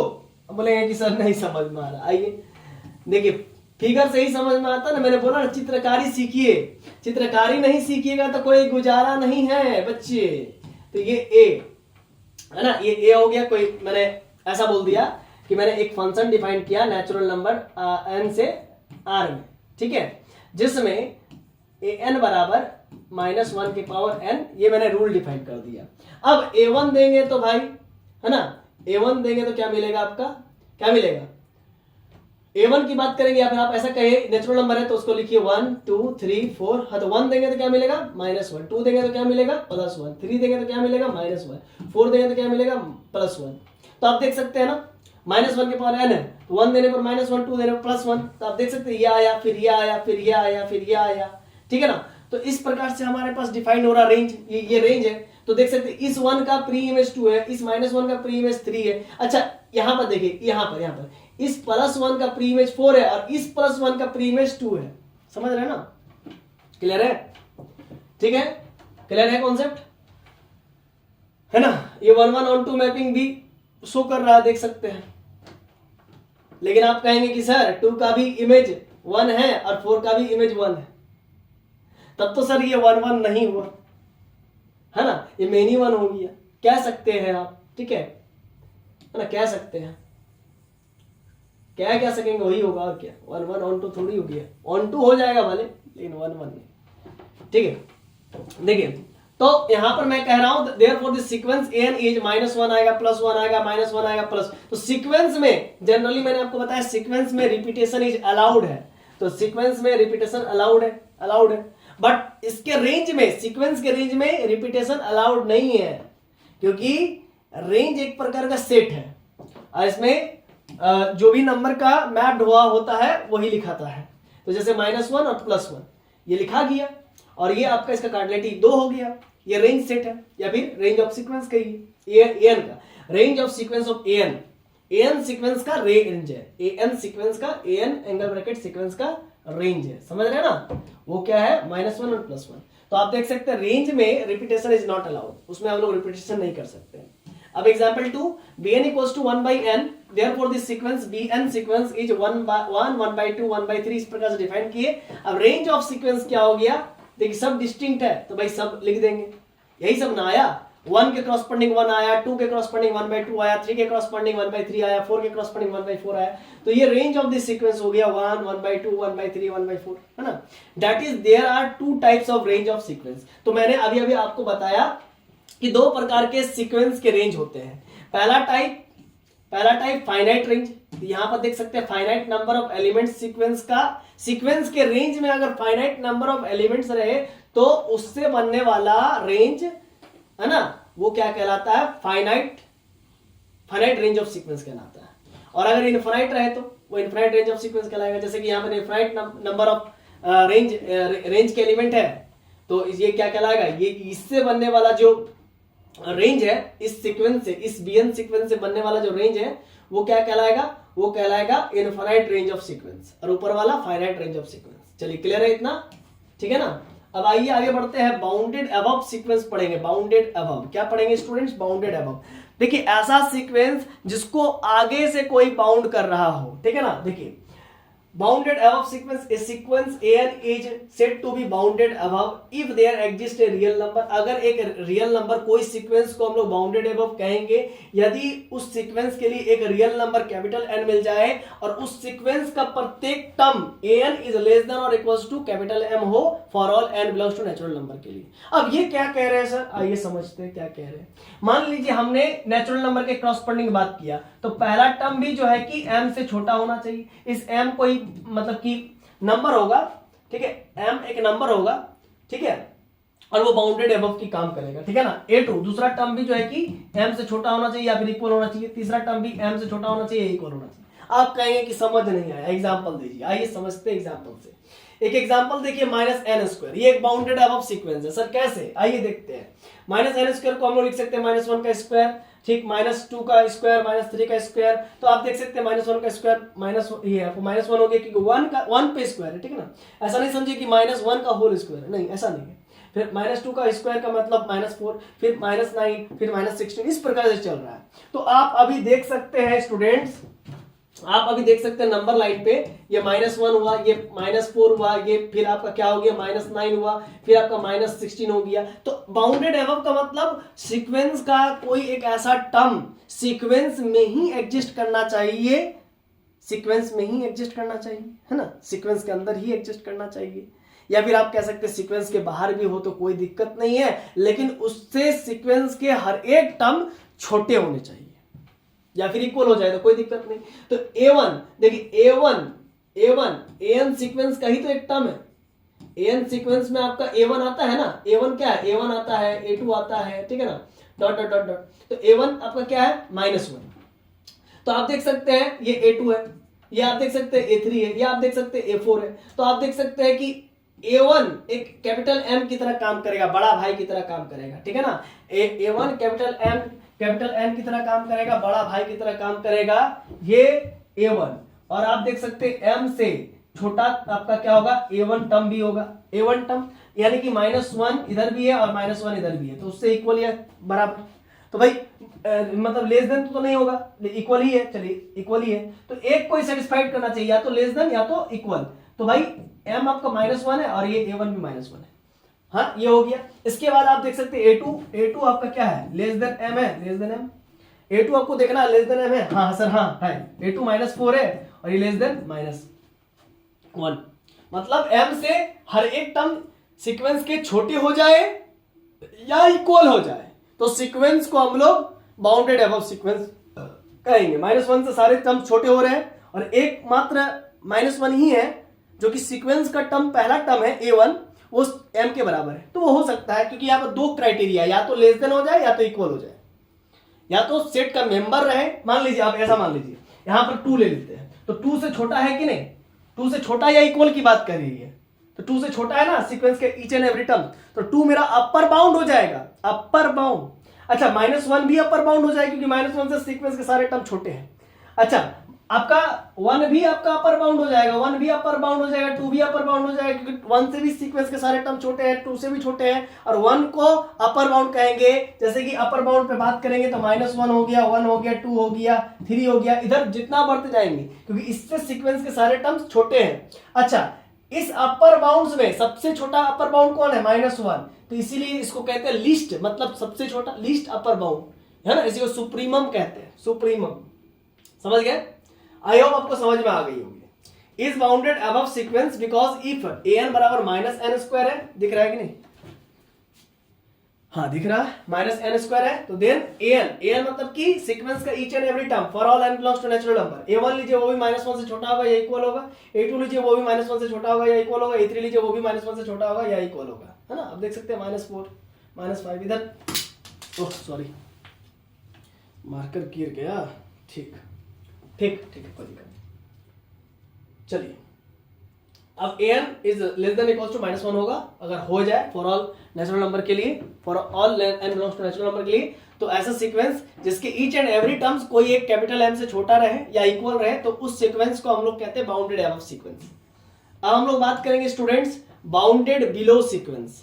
ऐसा सीक्वेंस समझिएगा, ऐसा सीक्वेंस जिससे सीक्वेंस के ईच एंड एवरी टर्म बड़े हो जाए या इक्वल हो जाए, सीक्वेंस के ईच एंड एवरी टर्म बड़े हो जाए या इक्वल हो जाए, यानी कि सीक्वेंस का लॉजिक समझिएगा, सीक्वेंस का यहां पर समझिएगा, एक मिनट, सीक्वेंस का ईच एंड एवरी टर्म कहने का मतलब, मान लीजिए सीक्वेंस की ईच एंड एवरी टर्म को an से रिप्रेजेंट करते हैं और an सीक्वेंस का ईच एंड एवरी टर्म उस स्मॉल m से बड़ा हो जाए या इक्वल हो जाए for all n belongs to natural number. कहने का मतलब ये कि m जो है आपका A1 के इक्वल हो जाए या m से बड़ा A1 हो जाए, या फिर m जो है कि A2 के इक्वल हो जाए या A2 m से बड़ा हो जाए। तो अब A2 तो खैर बड़ा ही होगा, है ना, A1 ही एक क्राइटेरिया है कि इक्वल भी हो सकता है या फिर ग्रेटर भी हो सकता है, ठीक है A1। तो A2 तो फिर अब बड़ा होते जाएगा m से। बस सीक्वेंस का each and every term, logic समझिएगा, सीक्वेंस का ईच एंड एवरी टर्म, देखिए ये A1 हो गया, ये A1 हो गया, ये A2 हो गया, ये A3 हो गया। तो सीक्वेंस का ईच एंड एवरी टर्म अगर किसी एक स्मॉल m से बड़ा मिल जाए, मतलब ऐसा कह सकते हैं कि बिलो से बाउंड करने वाला कोई मिल जाए कि सीक्वेंस का एक अंतिम छोर है और उससे जब जो कि सीक्वेंस के हर एक टर्म, प्रत्येक टर्म बड़ा है तो वैसे सीक्वेंस को बाउंडेड बिलो सीक्वेंस कहेंगे। तो इसका एग्जांपल मैं दे रहा हूं, ठीक है, जैसे एन स्क्वायर है ना, n square sequence 1 4 9 16 dot dot dot is bounded below sequence का है भाई। कि आप देख सकते हैं, क्या देख सकते हैं कि देखिए ये आपका A1 है, ये आपका A2 है, ये आपका A3 है, ये आपका A4 है। इसको आप ऐसे भी लिख सकते हैं, एंगल ब्रैकेट में लिख सकते हैं, ठीक। अब इसे ही लिखना चाहिए सीक्वेंस को। तो सीक्वेंस का ईच एंड एवरी टर्म आपको देखने को मिल रहा है, ये +1 से बड़ा है। Bn से हम लोग सीक्वेंस के ईच एंड एवरी टर्म्स को रिप्रेजेंट किए, इस सीक्वेंस के टर्म्स को, जैसे Bn बराबर आप लिख सकते हैं n स्क्वायर। तो उस केस में ये आपका B1 हो जाएगा, B2 हो जाएगा, B3 हो जाएगा, B4 हो जाएगा। तो आप देख सकते हैं सीक्वेंस के ईच एंड एवरी टर्म 1 से बड़ा है ना, 1 से बड़ा है, 1 भी 1 से बड़ा है, 1 से बड़ा नहीं है, 1 के इक्वल है। तो एक ही क्राइटेरिया सेटिस्फाइड करना चाहिए, या तो 1 से बड़ा हो जाए Bn या फिर इक्वल हो जाए। तो 1 से आप देख सकते हैं क्या हो गया, पहला टर्म इक्वल टू B1 है ना, ये हो गया है ना, क्योंकि बड़ा तो नहीं है ना, B1 भी तो 1 है ना, इसीलिए B1 का वैल्यू 1 है, B1 का वैल्यू 1 है। तो इसका मतलब बराबर हो गया। तो एक क्राइटेरिया सेटिस्फाइड करना चाहिए, कम से कम एक क्राइटेरिया सेटिस्फाइड करना चाहिए। तो या तो बराबर हो जाए या तो उससे बड़ा होते जाए। आप देख सकते हैं B2 का वैल्यू 4 है, तो आप देख सकते हैं 1 से बड़ा तो B2 है ही ना, है ना, बड़ा या बराबर। जो आने वाले टर्म से वो या तो 1 के बराबर हो जाए या तो 1 से बड़ा हो जाए। तो यहाँ पर बड़ा ही दिख रहा है आपको, तो वही तो आपको देखना है। ये बाउंडेड बिलो सीक्वेंस है क्योंकि इसका लोअर बाउंड आप देख सकते हैं 1 है। अच्छा, -1 भी इसका लोअर बाउंड है क्योंकि -1 से भी तो बड़ा है ना, सीक्वेंस का each and every term Bn बड़ा है। अच्छा, -2 भी तो लोअर बाउंड है, ठीक है ना। यानी कि आप देख सकते हैं क्या कि यहां पर आप अगर 1 की बात करेंगे ये B1 है, यहां पर अगर आप 2 की बात करें, 4 की बात करेंगे तो B2 है, यहां पर आप 9 की बात करेंगे तो B3 है। तो आप ध्यान से देखिएगा तो आपको ये पता चल रहा है कि ये 1 है, ठीक है। इससे पहले आपका क्या होता है -1, तो -1 से बड़ा है ना, -1 से सीक्वेंस का प्रत्येक टर्म बड़ा है। अच्छा, -2 से सीक्वेंस का प्रत्येक टर्म बड़ा है, तो यानी कि -1 से भी बड़ा है Bn। अच्छा, -2 से भी बड़ा है Bn for all n belongs to natural number. तो कुल मिलाकर के ये -1 भी लोअर बाउंड हो गया, -2 भी लोअर बाउंड हो गया, लेकिन इन लोअर बाउंड पे जो सबसे बड़ा लोअर बाउंड है वो है आपका +1, क्योंकि 1 से बड़ा भी है पूरा सीक्वेंस के टर्म्स और 1 के इक्वल भी है ना, सीक्वेंस का प्रत्येक टर्म 4 भी बड़ा है 1 से, 9 भी बड़ा है 1 से, ठीक है ना। और 1 के बराबर है, मतलब सीक्वेंस का एक टर्म खुद का बराबर है। तो बड़ा या बराबर हो सकता है, कोई एक कंडीशन हो सकता है। तो बड़ा नहीं है 1 से, 1 के इक्वल है। तो ये पूरा बात हुआ बाउंडेड बिलो सीक्वेंस का। तो बाउंडेड बिलो सीक्वेंस में जैसे -1 आप यहां पर देख सकते हैं लोअर बाउंड है, -2 भी लोअर बाउंड है। तो लोअर जो बाउंड्स है, लोअर बाउंड्स में आपको क्या आ जाएगा बताइए। तो आपका आ जाएगा +1 सबसे पहले आएगा, फिर -1 आएगा, ठीक है। उसके बाद आएगा -2 आएगा, फिर -3 आएगा, फिर डॉट डॉट डॉट डॉट। तो ये जो लोअर बाउंड का जो कलेक्शन बन रहा है, यानी कि सेट बन रहा है, इसमें जो सबसे बड़ा लोअर बाउंड होगा उसको कहते हैं ग्रेटेस्ट लोअर बाउंड, GLB है ना, GLB ग्रेटेस्ट लोअर बाउंड। इसी को हिंदी में दूसरा नाम से कहते हैं इन्फीमम। क्या कहते हैं? इन्फीमम। आई होप आपको बातें समझ में आ गई होगी। अब बाउंडेड सीक्वेंस की बात करेंगे। अभी आपने बाउंडेड अबव सीक्वेंस पढ़ा और बाउंडेड बिलो सीक्वेंस पढ़ा, वैसा अब बाउंडेड सीक्वेंस की बात करेंगे। तो बाउंडेड सीक्वेंस क्या होता है? तो वैसा सीक्वेंस जो बाउंडेड अबव भी हो और बाउंडेड बिलो भी हो, तो वैसा सीक्वेंस को बाउंडेड सीक्वेंस कहते हैं। A sequence an is said to be bounded if an sequence is bounded below as well as bounded above। और अभी आपने पढ़ा कि bounded below क्या होता है और bounded above क्या होता है, ठीक है। Thus the sequence an is bounded if there exists a real number small m and capital number capital M, ठीक है ना। यानी कि एक स्मॉल m एग्जिस्ट करना चाहिए और एक कैपिटल M एग्जिस्ट करना चाहिए इस प्रकार से, सच डेट की, इस प्रकार से कि सीक्वेंस का प्रत्येक टर्म उस कैपिटल M से छोटा हो जाए और सीक्वेंस का प्रत्येक टर्म उस कैपिटल उस स्मॉल m से बड़ा हो जाए। फिर से समझिएगा, किसी भी सीक्वेंस an को हम लोग बाउंडेड सीक्वेंस तभी कहेंगे जब वो बाउंडेड अबव भी हो और बाउंडेड बिलो भी हो। और बाउंडेड अबव होने के लिए सीक्वेंस में या फिर सीक्वेंस के बाहर भी आप कह सकते हैं कि कोई एक ऐसा कैपिटल M एग्जिस्ट करे जिससे सीक्वेंस के प्रत्येक टर्म छोटे हो जाए या इक्वल हो जाए। और बाउंडेड बिलो होने के लिए सीक्वेंस का ही कोई एक टर्म या फिर सीक्वेंस के बाहर भी कोई एक टर्म हो सकता है, ठीक है, जिससे सीक्वेंस का प्रत्येक टर्म बड़ा या इक्वल हो जाए। तो ऐसे केस में सीक्वेंस को बाउंडेड सीक्वेंस कहेंगे, बाउंडेड सीक्वेंस। कुछ एग्जांपल देखेंगे, टेंशन मत लीजिए, है ना। For all n belongs to natural number, मतलब आप A1 लीजिएगा तो भी वो m से छोटा हो सकता है या फिर इक्वल हो सकता है। A2 लीजिएगा तो हो सकता है m से छोटा हो या इक्वल हो। A3 लीजिएगा तो हो सकता है m से छोटा या इक्वल हो। फिर से आप समझिए, अब A1 लीजिएगा तो हो सकता है m से बड़ा हो या इक्वल हो। A2 लेंगे तो हो सकता है वो m से बड़ा हो या इक्वल हो। A3 लेंगे तो हो सकता है वो m से बड़ा या इक्वल हो। मतलब ये दोनों कंडीशन एक साथ जब हो जावे तो कहेंगे कि ये सीक्वेंस an मेरा बाउंडेड है। सर एक एग्जांपल दे दीजिए सर, बिना एग्जांपल का तो कुछ समझ नहीं आता। आइए, तो सीक्वेंस 1/n, जैसे कि n belongs to natural number, 1 रखेंगे तो 1 मिलेगा, 2 रखेंगे तो 2 मिलेगा, 3 रखेंगे तो 3 मिलेगा, 4 रखेंगे तो 4 dot dot dot dot is bounded sequence. इसको बाउंडेड सीक्वेंस कहेंगे बिकॉज an बराबर 1/n, देन an जो है आप देख सकते हैं, लॉजिक समझिएगा, एक बात समझिएगा। अब n का वैल्यू 1 रखेंगे, नेचुरल नंबर की बात करें, then n belongs to natural number such that n belongs to natural number, या for all n belongs to natural number की बात कर रहे हैं, तो देखिए 1 रखेंगे तो 1 मिल जाएगा, सीक्वेंस में 1 एडजस्ट कर जाएगा। फिर 2 रखेंगे तो 2 मिल जाएगा, सीक्वेंस में 1/2 एडजस्ट कर जाएगा। 3 रखेंगे तो 1/3 मिल जाएगा, सीक्वेंस मतलब देखिए A1 यानी कि 1 के क्रॉसपोंडिंग 1 मिल गया, 2 के क्रॉसपोंडिंग 1/2 मिल गया, है ना, 3 के क्रॉसपोंडिंग 1/3 मिल गया, 4 के क्रॉसपोंडिंग 1/4 मिल जाएगा। तो इस प्रकार से 1 मिल गया, 1/1 यानी कि 1 मिल गया, 1/2 मिल गया, 1/3 मिल गया, 1/4 मिल गया, डॉट डॉट डॉट चलते रहेगा। अच्छा 1/100 मिल जाएगा यानी कि 0.01, 1/1000 मिल जाएगा यानी कि 0.001, 1/1 लाख मिल जाएगा यानी कि 0.00001। तो इस प्रकार से चीजें मिलते जाएंगे, लेकिन क्या 1/इंफिनिटी यानी कि इंफिनिटी को एक नंबर है क्या? नहीं, ये बहुत बड़ा लार्ज नंबर है, तो इसको तो हम लोग कभी अचीव ही नहीं कर पाएंगे, कभी टच नहीं कर पाएंगे, अप्रोच कर पाएंगे, मतलब उसकी ओर जा पाएंगे लेकिन उसको अचीव नहीं कर पाएंगे। जैसे हिंदी में इंडिया के अंदर रहते हुए 100 में 100 मार्क्स लाना बड़ा खतरनाक चैलेंज है। आप उसको अप्रोच कर सकते हैं, अचीव नहीं कर सकते, ठीक है। और कुछ यही तो है भाई, इंफिनिटी को आप अप्रोच कर सकते हैं लेकिन अचीव नहीं कर सकते। जैसे आप किसी को अप्रोच कर सकते हैं, है ना, अचीव होना या ना होना उस पर डिपेंड करता है। लॉजिक समझ रहे हैं ना? आप किसी को अप्रोच कर सकते हैं, क्या कर सकते हैं? अप्रोच कर सकते हैं, लेकिन अचीव होना या ना होना उसी पर डिपेंड करेगा, समझ रहे हैं ना, जिसको आप अप्रोच कर रहे हैं। तो वही बात है।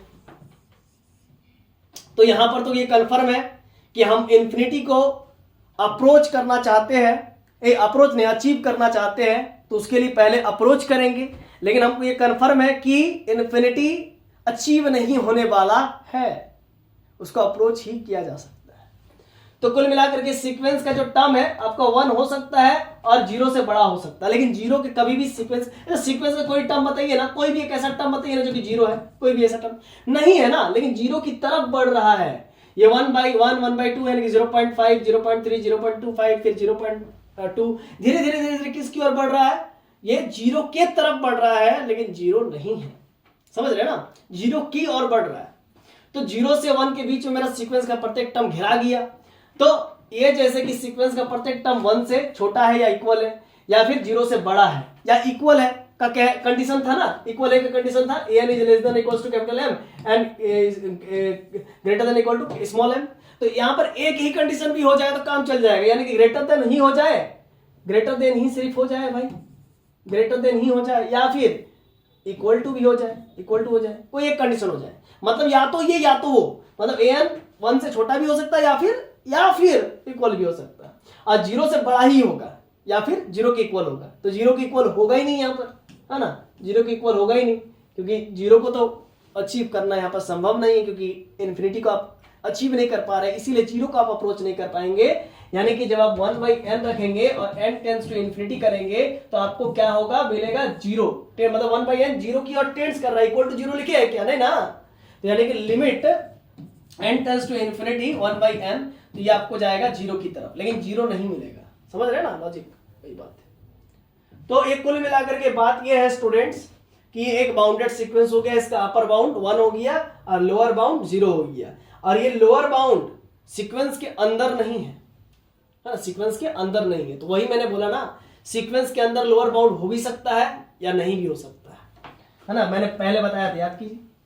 अच्छा इसका लोअर बाउंड में आपका -1 भी आ जाएगा, -2 भी आ जाएगा, -3 भी आ जाएगा लोअर बाउंड। और इन लोअर बाउंड में जो सबसे बड़ा है वो आपका है 0, यानी कि ये ग्रेटेस्ट लोअर बाउंड हो गया। अच्छा, इस सीक्वेंस एन का जो अपर बाउंड हो जाएगा 2 भी हो जाएगा, 3 भी हो जाएगा, 4 भी हो जाएगा, और इन सभी अपर बाउंड्स में जो सबसे छोटा है वो 1 है। ये क्या हो जाएगा आपका लिस्ट अपर बाउंड हो जाएगा, यानी कि सुप्रीमम, और 0 आपका हो जाएगा इनफीमम। मतलब आपको एक सुप्रीमम मिल गया, एक इनफीमम मिल गया, यानी कि आप कह सकते हैं कि अपर बाउंड लोअर बाउंड से वो घिरा गया, बाउंडेड से अब अबव से बाउंडेड हो गया, आगे से बैरियर लग गया और पीछे से भी बैरियर लग गया। मतलब भाई तुम इसके आगे नहीं बढ़ सकते हो, और मतलब इसके पीछे नहीं जा सकते और तुम इसके आगे नहीं जा सकते हो। 1 को भले ही तुम अप्रोच अचीव कर लोगे, बट 1 के बाद नहीं जा सकते हो, और 0 को तो तुम अचीव कभी कर नहीं पाओगे, है ना, और 0 के उधर भी नहीं जा सकोगे, उधर लेफ्ट साइड। तो कुल मिलाकर के ये बाउंडेड सीक्वेंस हो गया, है ना, क्योंकि ये सीक्वेंस बाउंडेड अबव भी और बाउंडेड बिलो भी है। अच्छा, द सीक्वेंस -1 के पावर n इंटू n, ये कैसा सीक्वेंस है? ये ना तो बाउंडेड अबव है ना ही बाउंडेड बिलो है, नाइदर बाउंडेड बिलो और नॉर बाउंडेड अबव। क्यों भाई? देखिए, -1 के पावर n, आप 1 दीजिएगा तो -1 के पावर 1 इंटू 1 यानी कि -1 मिलेगा, यानी कि a1 पे आपको -1 मिलेगा। 2 रखिएगा तो -1 के पावर 2 का मतलब +1, और ये 2, तो ये हो जाएगा 2, मतलब a2 में 2 मिलेगा, a3 में आपको -3 मिलेगा, a4 में आपको +4 मिलेगा। जरा समझिएगा, इसको मैपिंग करके दिखा देते हैं। जैसे यहाँ पर 1 देंगे तो उसके क्रॉसपोंडिंग आपको -1 मिलेगा, 2 देंगे तो उसके क्रॉसपोंडिंग क्या मिलेगा +2, 3 देंगे तो उसके क्रॉसपोंडिंग -3 मिलेगा। तो कुल मिलाकर के a1 के क्रॉसपोंडिंग -1, a2 के क्रॉसपोंडिंग +2, a3 के क्रॉसपोंडिंग -3, इस प्रकार चलते जा रहा है। ठीक है, तो ये सीक्वेंस जो है कि चलते जा रहा है। अच्छा, ये सीक्वेंस बाउंडेड अबव है या नहीं है वो भी चेक कर लेते हैं, बाउंडेड बिलो है या नहीं है वो भी चेक कर लेते हैं। देखिए, a1 पे आपका -1 है, ठीक है, a2 पे आपका +2 है, तो a1 पे -1, a2 पर +2, फिर a2 के बाद a3 आता, a3 पर -3, अच्छा a3 पर -3 और a4 पर +4। ठीक है, इसके बाद फिर थोड़ा कलर चेंज कर लेते हैं। ठीक है, कलर चेंज कर लेते हैं। A4 के बाद A5 आता है, A5 पर देखिए -5, A5 के बाद क्या होता है A6 पर +6, A6 के बाद क्या आता है A7 पर -7। तो आप देख सकते हैं टू एंड फ्रो मोशन कर रहा है, उधर आगे पीछे, और इधर आपका -इन्फिनिटी की ओर भाग रहा है, और इधर आप प्लस देख सकते हैं +इन्फिनिटी की ओर भाग रहा है। तो कुल मिला के ये कैसा सीक्वेंस है? ये सीक्वेंस आगे से भी बाउंडेड नहीं है और पीछे से भी बाउंडेड नहीं है, यानी कि ये सीक्वेंस कैसा है? नॉट बाउंडेड बिलो, क्योंकि इधर से भी इसको कोई रोकने वाला नहीं है, और नॉट बाउंडेड अबव। तो ये कैसा सीक्वेंस है? ये बाउंडेड सीक्वेंस भी नहीं है, कहने का मतलब ना तो बाउंडेड बिलो है ना तो बाउंडेड अबव है। तो the sequence is neither bounded above nor bounded below. समझ गया? अब देखिए आगे क्या है, मोनोटोनिक सीक्वेंस पढ़ेंगे हम लोग, जिसको हम लोग मोनोटोन सीक्वेंस भी कहते हैं। मोनोटोन सीक्वेंस कहने का मतलब या तो सीक्वेंस मोनोटोनिक इंक्रीजिंग हो जाए या तो सीक्वेंस मोनोटोनिक डिक्रीजिंग हो जाए। अब ये क्या होता है जरा समझिएगा। A sequence AN is said to be monotonic sequence if it is either monotonic increasing sequence या फिर monotonic decreasing sequence। या तो सीक्वेंस मोनोटोनिक इंक्रीजिंग हो जाए या फिर मोनोटोनिक डिक्रीजिंग हो जाए। तो आप कहेंगे सर अभी तो आपने मोनोटोनिक इंक्रीजिंग बताया ही नहीं, मोनोटोनिक डिक्रीजिंग बताया ही नहीं, तो मोनोटोनिक पढ़ने का क्या फायदा? अगर आप मोनोटोनिक इंक्रीजिंग पढ़ा देंगे और मोनोटोनिक डिक्रीजिंग पढ़ा देंगे तो हम मोनोटोनिक सीक्वेंस समझ जाएंगे, क्योंकि मोनोटोनिक सीक्वेंस कहने का मतलब ये है कि या तो सीक्वेंस मोनोटोनिक इंक्रीजिंग हो जाए या तो सीक्वेंस मोनोटोनिक डिक्रीजिंग हो जाए, मतलब दोनों में से कोई एक हो जाए। तो चलिए देखते हैं।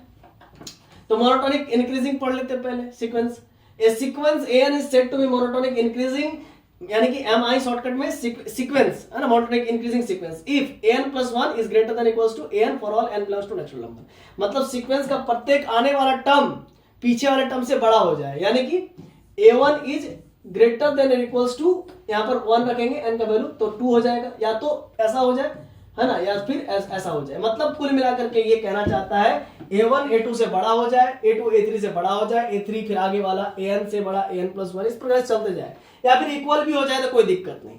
कुल मिलाकर अगर ऐसा एक सीक्वेंस ले ले, 1 से बड़ा 2, 2 से बड़ा 3, 3 से बड़ा 4, 4 से बड़ा 5 डॉट डॉट डॉट डॉट, तो ऐसा सीक्वेंस को मोनोटोनिक इंक्रीजिंग सीक्वेंस कहेंगे। ठीक है ना।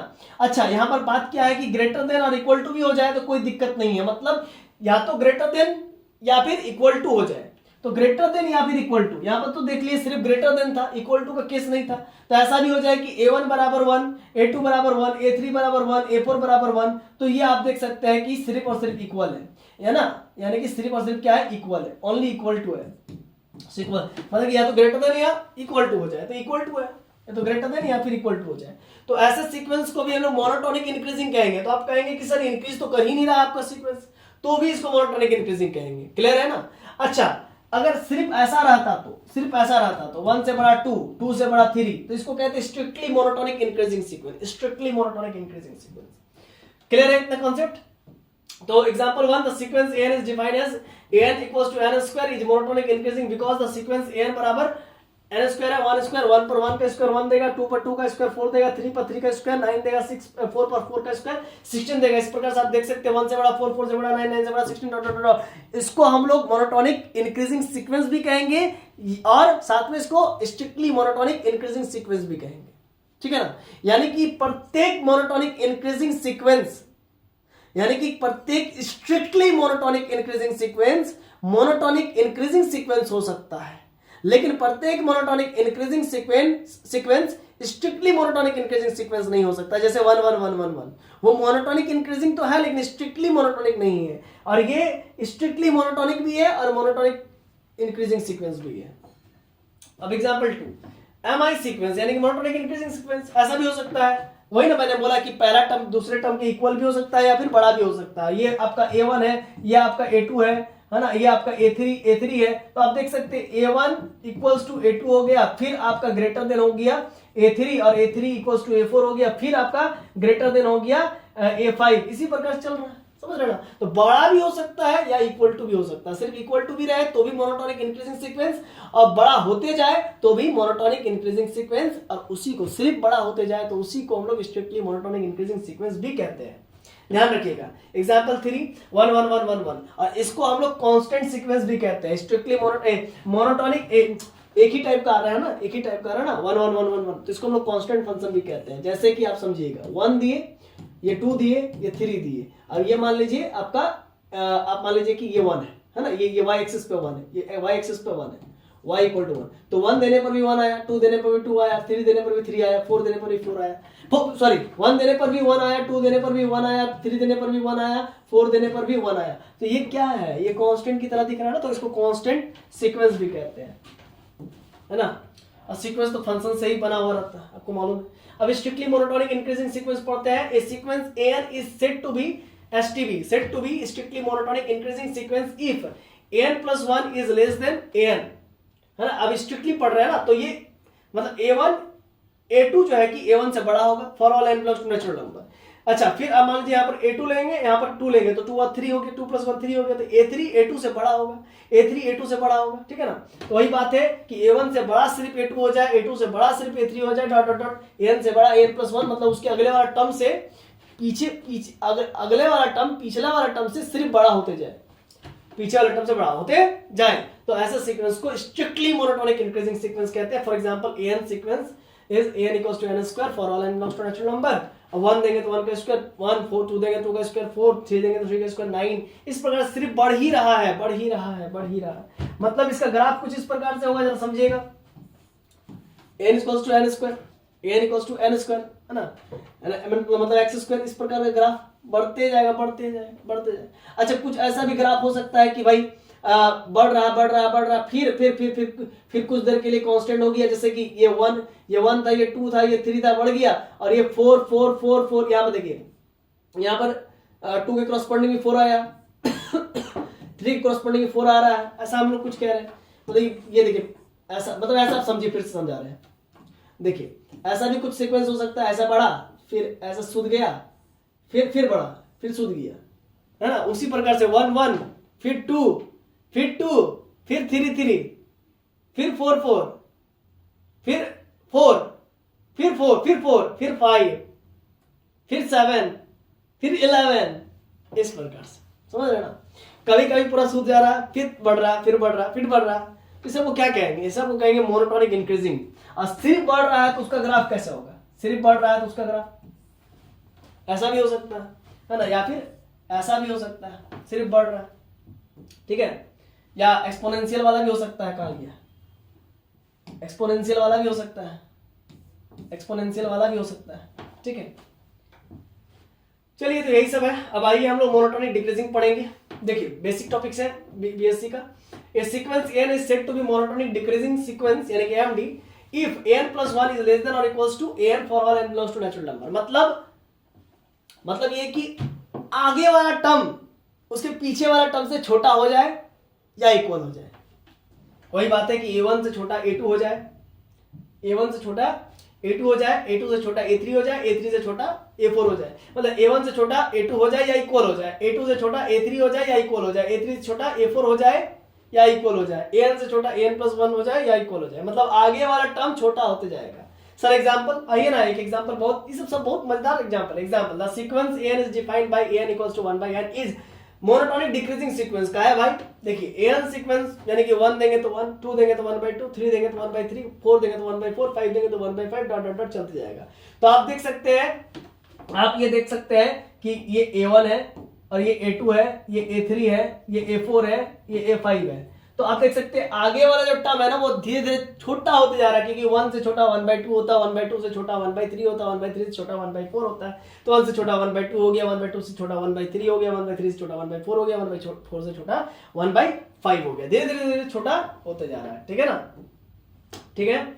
अच्छा, एक और बात, बहुत इंपॉर्टेंट बात आपको बताना चाह रहे हैं, क्योंकि मेरा अभी मन में थोड़ा सा आया।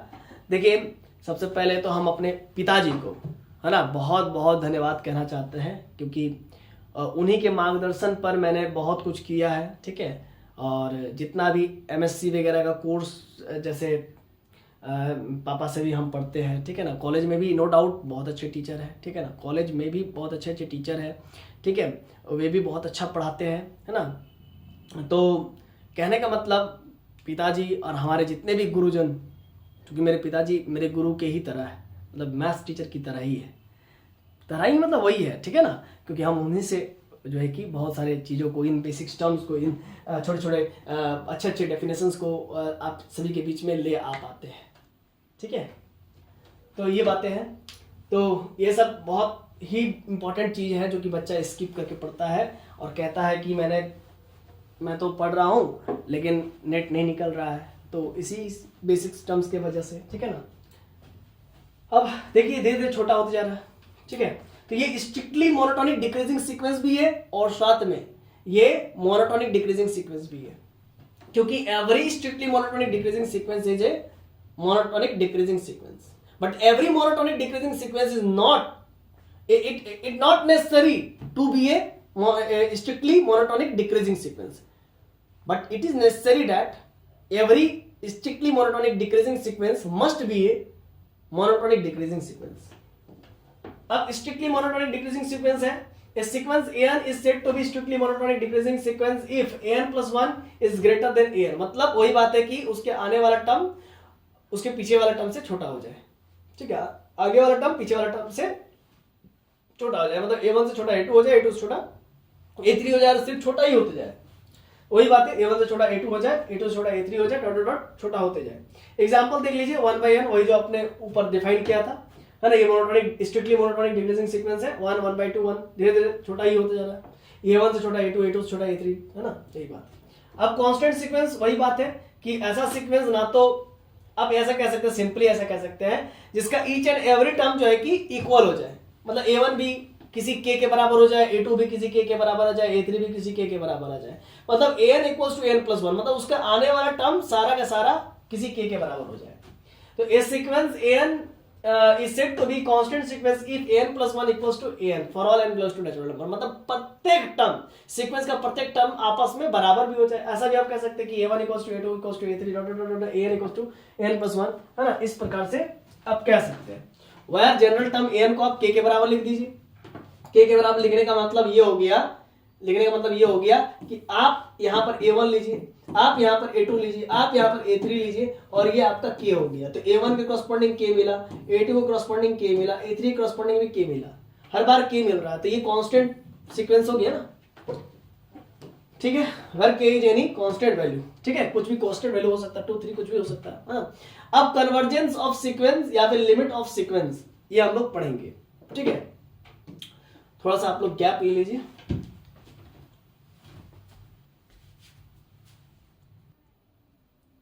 चलिए स्टूडेंट्स, अब आगे बढ़ते हैं हम लोग, ठीक है। और देखिएगा, अब हम लोग नया टॉपिक स्टार्ट करने जा रहे हैं। कन्वर्जेंसी ऑफ सीक्वेंस, कन्वर्जेंसी ऑफ सीक्वेंस को ही हम लोग लिमिट ऑफ द सीक्वेंस भी कहते हैं, क्योंकि सीक्वेंस जहां पर कन्वर्ज करता है वही पॉइंट लिमिट होता है ना, उसी जहां पर वो सीक्वेंस कन्वर्ज करे उसको लिमिट कहते हैं। याद रखिएगा स्टूडेंट्स, लिमिट पॉइंट नहीं, लिमिट कहते हैं। लिमिट, लिमिट यूनिक होता है किसी भी सीक्वेंस के कन्वर्जेंसी के लिए।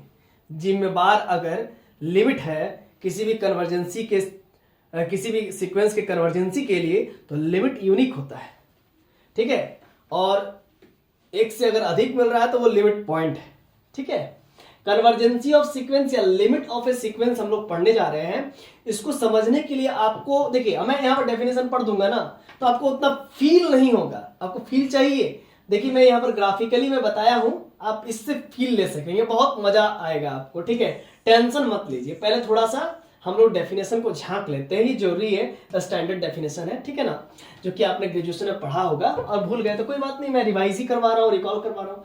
इस sequence n is said to be convergent, इसी सीक्वेंस एन को कन्वर्जेंट कहेंगे इफ फॉर एवरी, मतलब प्रत्येक एप्सिलॉन ग्रेटर देन 0 के लिए देयर एग्जिस्ट, मतलब अस्तित्व में आ जाए एक एन नॉड जो कि एन से बिलोंग करे, वो मौजूद हो जाए, मिल जाए, सच डेट, मतलब इस प्रकार से कि एन मतलब कि सीक्वेंस का प्रत्येक टर्म, और सीक्वेंस जिस पॉइंट पर कन्वर्ज कर रही है मतलब एल, मतलब सीक्वेंस का A1 टर्म ले लीजिए, मान लीजिए सीक्वेंस कन्वर्ज कर रही है 0 पर या सीक्वेंस कन्वर्ज कर रही है 1 पर, तो सीक्वेंस कन्वर्ज कर रही है तो 1 पर, तो L बराबर 1 हो जाएगा।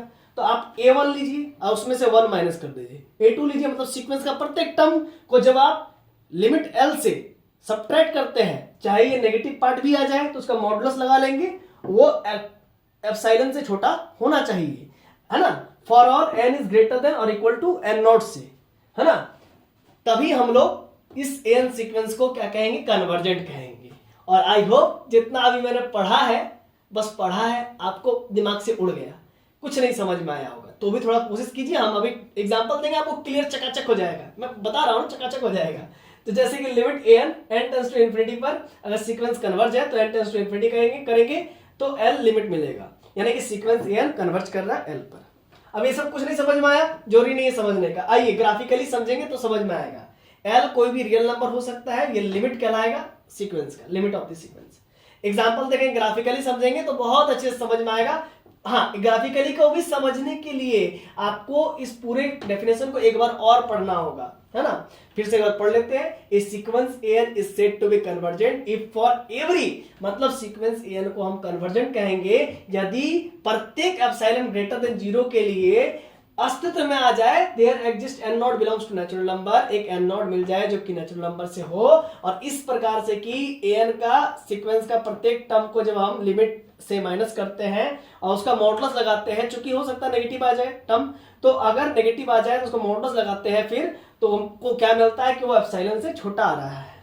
अगर ऐसा आता है for all n is greater than equals to n not, मतलब एक स्टेप एन नॉट के बाद, एक स्टेप एन नॉट के बाद, याद रखिएगा स्टूडेंट, एक स्टेप एन नॉट के बाद, एक स्टेप मतलब एक ऐसा केस आएगा, आपको एक ऐसा पॉइंट मिलेगा एन नॉट, ठीक है ना, उसके बाद से आप एन माइनस एल निकालेंगे तो वो लेस देन एप्सिलॉन ही मिलेगा आपको। अगर ऐसा होता है तो उस सीक्वेंस को हम लोग कहते हैं कन्वर्जेंट सीक्वेंस, ठीक है। इसको डिनोट करते हैं n as n tends to infinity equal to L, या n sequence tends to L. अब एल आपका कोई भी रियल नंबर हो सकता है, इसी को लिमिट ऑफ द सीक्वेंस कहते हैं। आइए अब आपको समझ में आ जाएगा, ठीक है, ग्राफिकली समझते हैं। देखिए, लेकिन वो चीज आपको रिमेंबर होना चाहिए, डेफिनेशन। ये A1 सीक्वेंस का पहला टर्म है, A2 दूसरा टर्म है, A3 तीसरा टर्म है, dot dot dot dot dot, ठीक है। मान लीजिए सीक्वेंस मेरा कन्वर्ज कर रहा है, मेरा सीक्वेंस कन्वर्ज कर रहा है L लिमिट पर, तो हो क्या रहा है, तो अभी देख सकते हैं कि ये थोड़ा फैला हुआ है, ये और फैला हुआ है, ये मतलब कि देखिए कहने का मतलब ये फैला हुआ है, समझ रहे हैं। आपको भले समझ में नहीं आ रहा तो चलिए फिर से एक एग्जांपल देते हैं। मान लीजिए 1 है, ये 1/2 है, 0.5, ठीक है। अब ये आपका 1/3 है, 0.3, थोड़ा सा और चिपक गया। अब ये 1/4, 0.25, ये और चिपक गया। फिर ये 1/5, 0.2, तो ये और चिपक गया। फिर 1/6 और चिपक गया, सिकुड़ गया। फिर 1/100 होगा तो 0.01, है ना, और चिपक जाएगा। इसके बीच का दूरी बहुत गैप कम हो जाएगा। जैसे मान लीजिए 1/100 है, ठीक है, और इसके ये जो है कि 1/1000 है मान लीजिए, तो इसके बीच का गैप बहुत कम हो जाएगा, समझ रहे ना। तो ऐसा कुछ मान लीजिए, ठीक है। तो धीरे धीरे क्या हो रहा है, धीरे धीरे ये सीक्वेंस कहाँ देखिए, तो धीरे धीरे आप देख सकते हैं यहाँ पर डॉट डॉट जो है कंडेंस हो गई, कंडेंस मतलब कि चिपक गया, एक दूसरे पर चिपक गया। एक ऐसा भी टाइम आएगा जब ये सभी के सभी जो पॉइंट्स है वो आकर के एल पर ही ओवरलैप्ड हो जाएंगे, है ना। ये सभी के सभी पॉइंट्स आकर के धीरे धीरे धीरे धीरे करके ओवरलैप्ड हो जाएंगे, समझ रहे हैं ना। अब आप ऐसा समझिए, आप ऐसा समझिए, देखिए हम आपको समझाते हैं। देखिए आप लाइन लगते हैं, लाइन लगते हैं, मान लीजिए लाइन लगते हैं, आप लाइन लगते हैं, कहाँ लगते हैं, कहाँ लगा दे आपको, कहाँ लगा दे, कहाँ लगा दे, लगा देते हैं। हाँ, आप वोट देने के लिए गए, वोट देने के लिए इतना उतावला नहीं होता, लेकिन पैसा निकालने के लिए उतावला होता आदमी, ठीक है ना। तो बैंक गए हैं, मान लीजिए बैंक है, यहाँ पर कैशियर बैठा हुआ है, ये पहला आदमी, ये दूसरा आदमी, ये मान लीजिए, लॉजिक समझिएगा। हाँ, ये गैपिंग अभी ठीक है, हाँ गैपिंग ठीक है, और थोड़ा छोटा करो, और थोड़ा छोटा करो, और थोड़ा छोटा करो, और थोड़ा छोटा करो, छोटा छोटा छोटा छोटा छोटा छोटा। जब केसीआर के पास आएंगे तो आप बहुत मतलब कि गैपिंग छोटा हो जाएगा। मतलब देखिए जब लाइन पे लगते हैं पैसा निकालने के लिए तो भले आप जब दूर में है तो थोड़ा गैप ले करके है, लेकिन जैसे ही आपको पैसा मिलने वाला होता है, या फिर आप मान लीजिए खिचड़ी खाने के लिए गए हैं कहीं पर, तो आप जब सामने आते खिचड़ी जहां पर मिल रहा है वहां पर आप कंटेंस हो जाते हैं, तो आप वहां पर कन्वर्ज कर जाते हैं। मतलब सारे इंसान क्या हो रहे हैं, खिचड़ी की तरफ कन्वर्ज हो गए, समझ रहे हैं ना। तो कुछ उसी प्रकार से यहाँ पर भी वही होगा, इस नंबर लाइन पे भी वही हो रहा है, ठीक है ना। सबका जो है कि लिमिट जो है कि सभी आदमी का लिमिट जो है कि खिचड़ी हो जाएगा या फिर पैसा हो जाएगा, ठीक है ना। तो वही बात है। तो यहाँ पे जरा समझिएगा, एन आप उस चीज को समझा रहे हैं, ऊपर वाला डेफिनेशन को समझा रहे हैं। एन इक्वल्स टू 1/n मान लीजिए, है ना, 1/n मान लीजिए। अब an minus L less than epsilon for all n is greater than equals to n not, यही ना डेफिनेशन है हम लोग का, इसी को समझते आइए। अब एप्सिलॉन क्या है, epsilon is greater then 0, epsilon is greater then 0 यानी कि वेरी स्मॉल पॉजिटिव नंबर, जो कि लेकिन एग्जैक्टली 0 नहीं होगा, वेरी स्मॉल पॉजिटिव नंबर होगा, यानी कि 0.1 हो सकता है, 0.2 हो सकता है, 0.001 हो सकता है, मतलब बहुत स्मॉल पॉजिटिव नंबर। आपकी जो मर्जी आप वो ले लीजिए, आपकी जो मर्जी आप वो ले लीजिए। तो मेरी मर्जी यहाँ पर समझ में आ रही है कि मैं 0.1 ले लेता हूँ, आप 0.001 ले सकते हैं, आप 0.00001 ले सकते हैं, आपकी इच्छा। चूंकि एप्सिलॉन एक ग्रेटर देन 0 नंबर है, ठीक है, जो कि वेरी स्मॉल पॉजिटिव नंबर है, हाँ रियल नंबर है, स्मॉल पॉजिटिव रियल नंबर, ठीक है।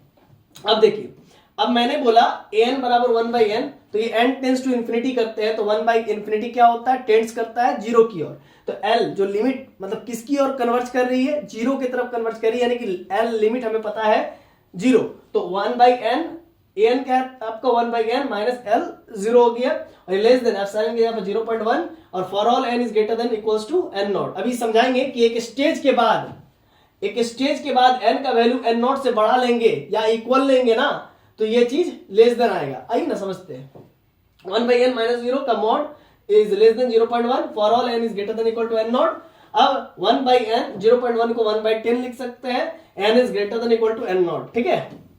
अब जरा समझिएगा, यहीं पर आपको मेन समझना है। अब मान लीजिए n नॉट का वैल्यू 11 ले लेंगे, मतलब एक स्टेज, मैंने बोला था ना, एक स्टेज के बाद सब कंडेंस्ड होने लगेंगे, सारे के सारे नंबर कंडेंस्ड होने लगेंगे। तो n नॉट का वैल्यू मैंने 11 ले लिया। अब n का वैल्यू अगर आप 11 लेंगे, n का वैल्यू 11 लेंगे तो 1/11 1/10 से छोटा होता है। आप करके देख लीजिए, चेक करके देख लीजिए। आप n का वैल्यू 11 से बड़ा या इक्वल लेंगे, कहने का मतलब आप n का वैल्यू 12 भी लेंगे ना, ठीक है ना। n नॉट का वैल्यू 11 लिए तो n का वैल्यू आप 11 लीजिए या 11 से बड़ा लीजिए, है ना। तो अब मैंने 12 लिया, तो 1/12 भी लेस देन 1/10 होता है, 1/13 भी लेस देन 1/10 होता है, डॉट डॉट। इसी प्रकार से this is visually clear your concept of limit of sequence या फिर कन्वर्जेंसी ऑफ सीक्वेंस।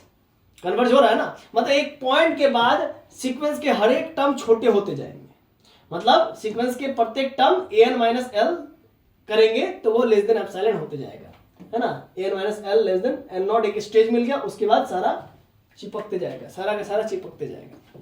मतलब आप यहां से a1 उठा लीजिए, यहां से a2 उठा लीजिए, कहीं से भी उठा लीजिए, आप कहीं से भी an उठा लीजिए ना, कहीं से भी कोई भी टर्म हो, चाहे a1 हो, a2 हो, a3 हो, कोई भी हो, और उसमें से l घटा देंगे, मतलब l सब्ट्रैक्ट कर देंगे। l आपका अगर लिमिट मान लीजिए 0 है, उसको घटा देंगे, तो उस केस में एक एप्सिलॉन ग्रेटर देन 0 जरूर एग्जिस्ट करेगा, सच दैट इस प्रकार से कि देयर एग्जिस्ट तब जरूर एग्जिस्ट करेगा। n not belongs to natural number और इस प्रकार से होगा कि for all n is greater than n naught पर, for all n is greater than, for all n is greater than और n नोड पर क्या होगा, ये लेस देन एप्सिलॉन होगा, ये लेस देन एप्सिलॉन होगा। अब एप्सिलॉन का मान कुछ भी आप मान सकते हैं, तो an का मॉड जो है कि लेस देन एप्सिलॉन होने लगेगा, ठीक है ना। an का मॉड कहने का मतलब ये क्या हो जाएगा, an इज लेस देन एक बार प्लस एप्सिलॉन होगा और an इज लेस देन एक बार माइनस एप्सिलॉन होगा, ठीक है ना।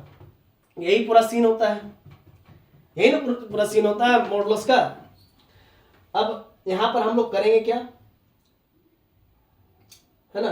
अच्छा मॉड, रुकिए एक मिनट रुकिएगा, एक मिनट। an आपका लेस देन एप्सिलॉन हुआ और an का दो मतलब निकलता है, एक प्लस माइनस, क्योंकि मॉड से प्लस माइनस निकलता है, तो minus an is less than epsilon. तो क्या होगा, अब यहां पर माइनस से मल्टीप्लाई कर देंगे दोनों तरफ, तो ये माइनस एप्सिलॉन हो जाएगा। तो अभी आप देख सकते हैं इक्वेशन 2 मान लीजिए या आप इक्वेशन 1 मान लीजिए। तो फ्रॉम 1 एंड 2 से आप कह सकते हैं कि an जो है ना वो ग्रेटर देन माइनस एप्सिलॉन है और लेस देन प्लस एप्सिलॉन है। मतलब प्रत्येक टर्म an का प्रत्येक टर्म माइनस एप्सिलॉन से छोटा हो जाएगा और प्लस एप्सिलॉन से छोटा हो जाएगा, आप ऐसा भी कह सकते हैं, है ना। इस प्रकार का एक इंटरवल एडजस्ट करने लग जाएगा। आई होप आपको बातें समझ में आ गई होगी, और नहीं आई है तो फिर ये एग्जाम्पल को जरा देखिए, 4-5 बार देखिए, आपको सब समझ में आ जाएगा। ये एग्जाम्पल को देखिए और ये डेफिनेशन को मिला लीजिए, ये एग्जाम्पल को देखिए, डेफिनेशन को मिला लीजिए। वही ना कह रहा है कि एक सीक्वेंस ऐसा होना चाहिए, ठीक है ना, उसको कन्वर्जेंट कहेंगे। यदि उसमें क्या होगा कि if for every epsilon greater than 0 के लिए, चाहे आप कोई भी एप्सिलॉन ले ले जो कि ग्रेटर देन 0 होना चाहिए, there exist n not belongs to natural number, एक नेचुरल नंबर एग्जिस्ट करना चाहिए सच दैट, इस प्रकार से कि an में से आप l घटाएंगे सीक्वेंस के प्रत्येक टर्म को, जब आप l लिमिट से घटाएंगे और उसका मॉडुलस लेंगे तो वो लेस देन एप्सिलॉन आएगा। For all n is greater than equals to n naught, मतलब एक n नॉट स्टेज मिलेगा, उसके बाद आप n का वैल्यू पुट करते जाएंगे तो an माइनस l का मॉड लेस देन एप्सिलॉन होते जाएगा।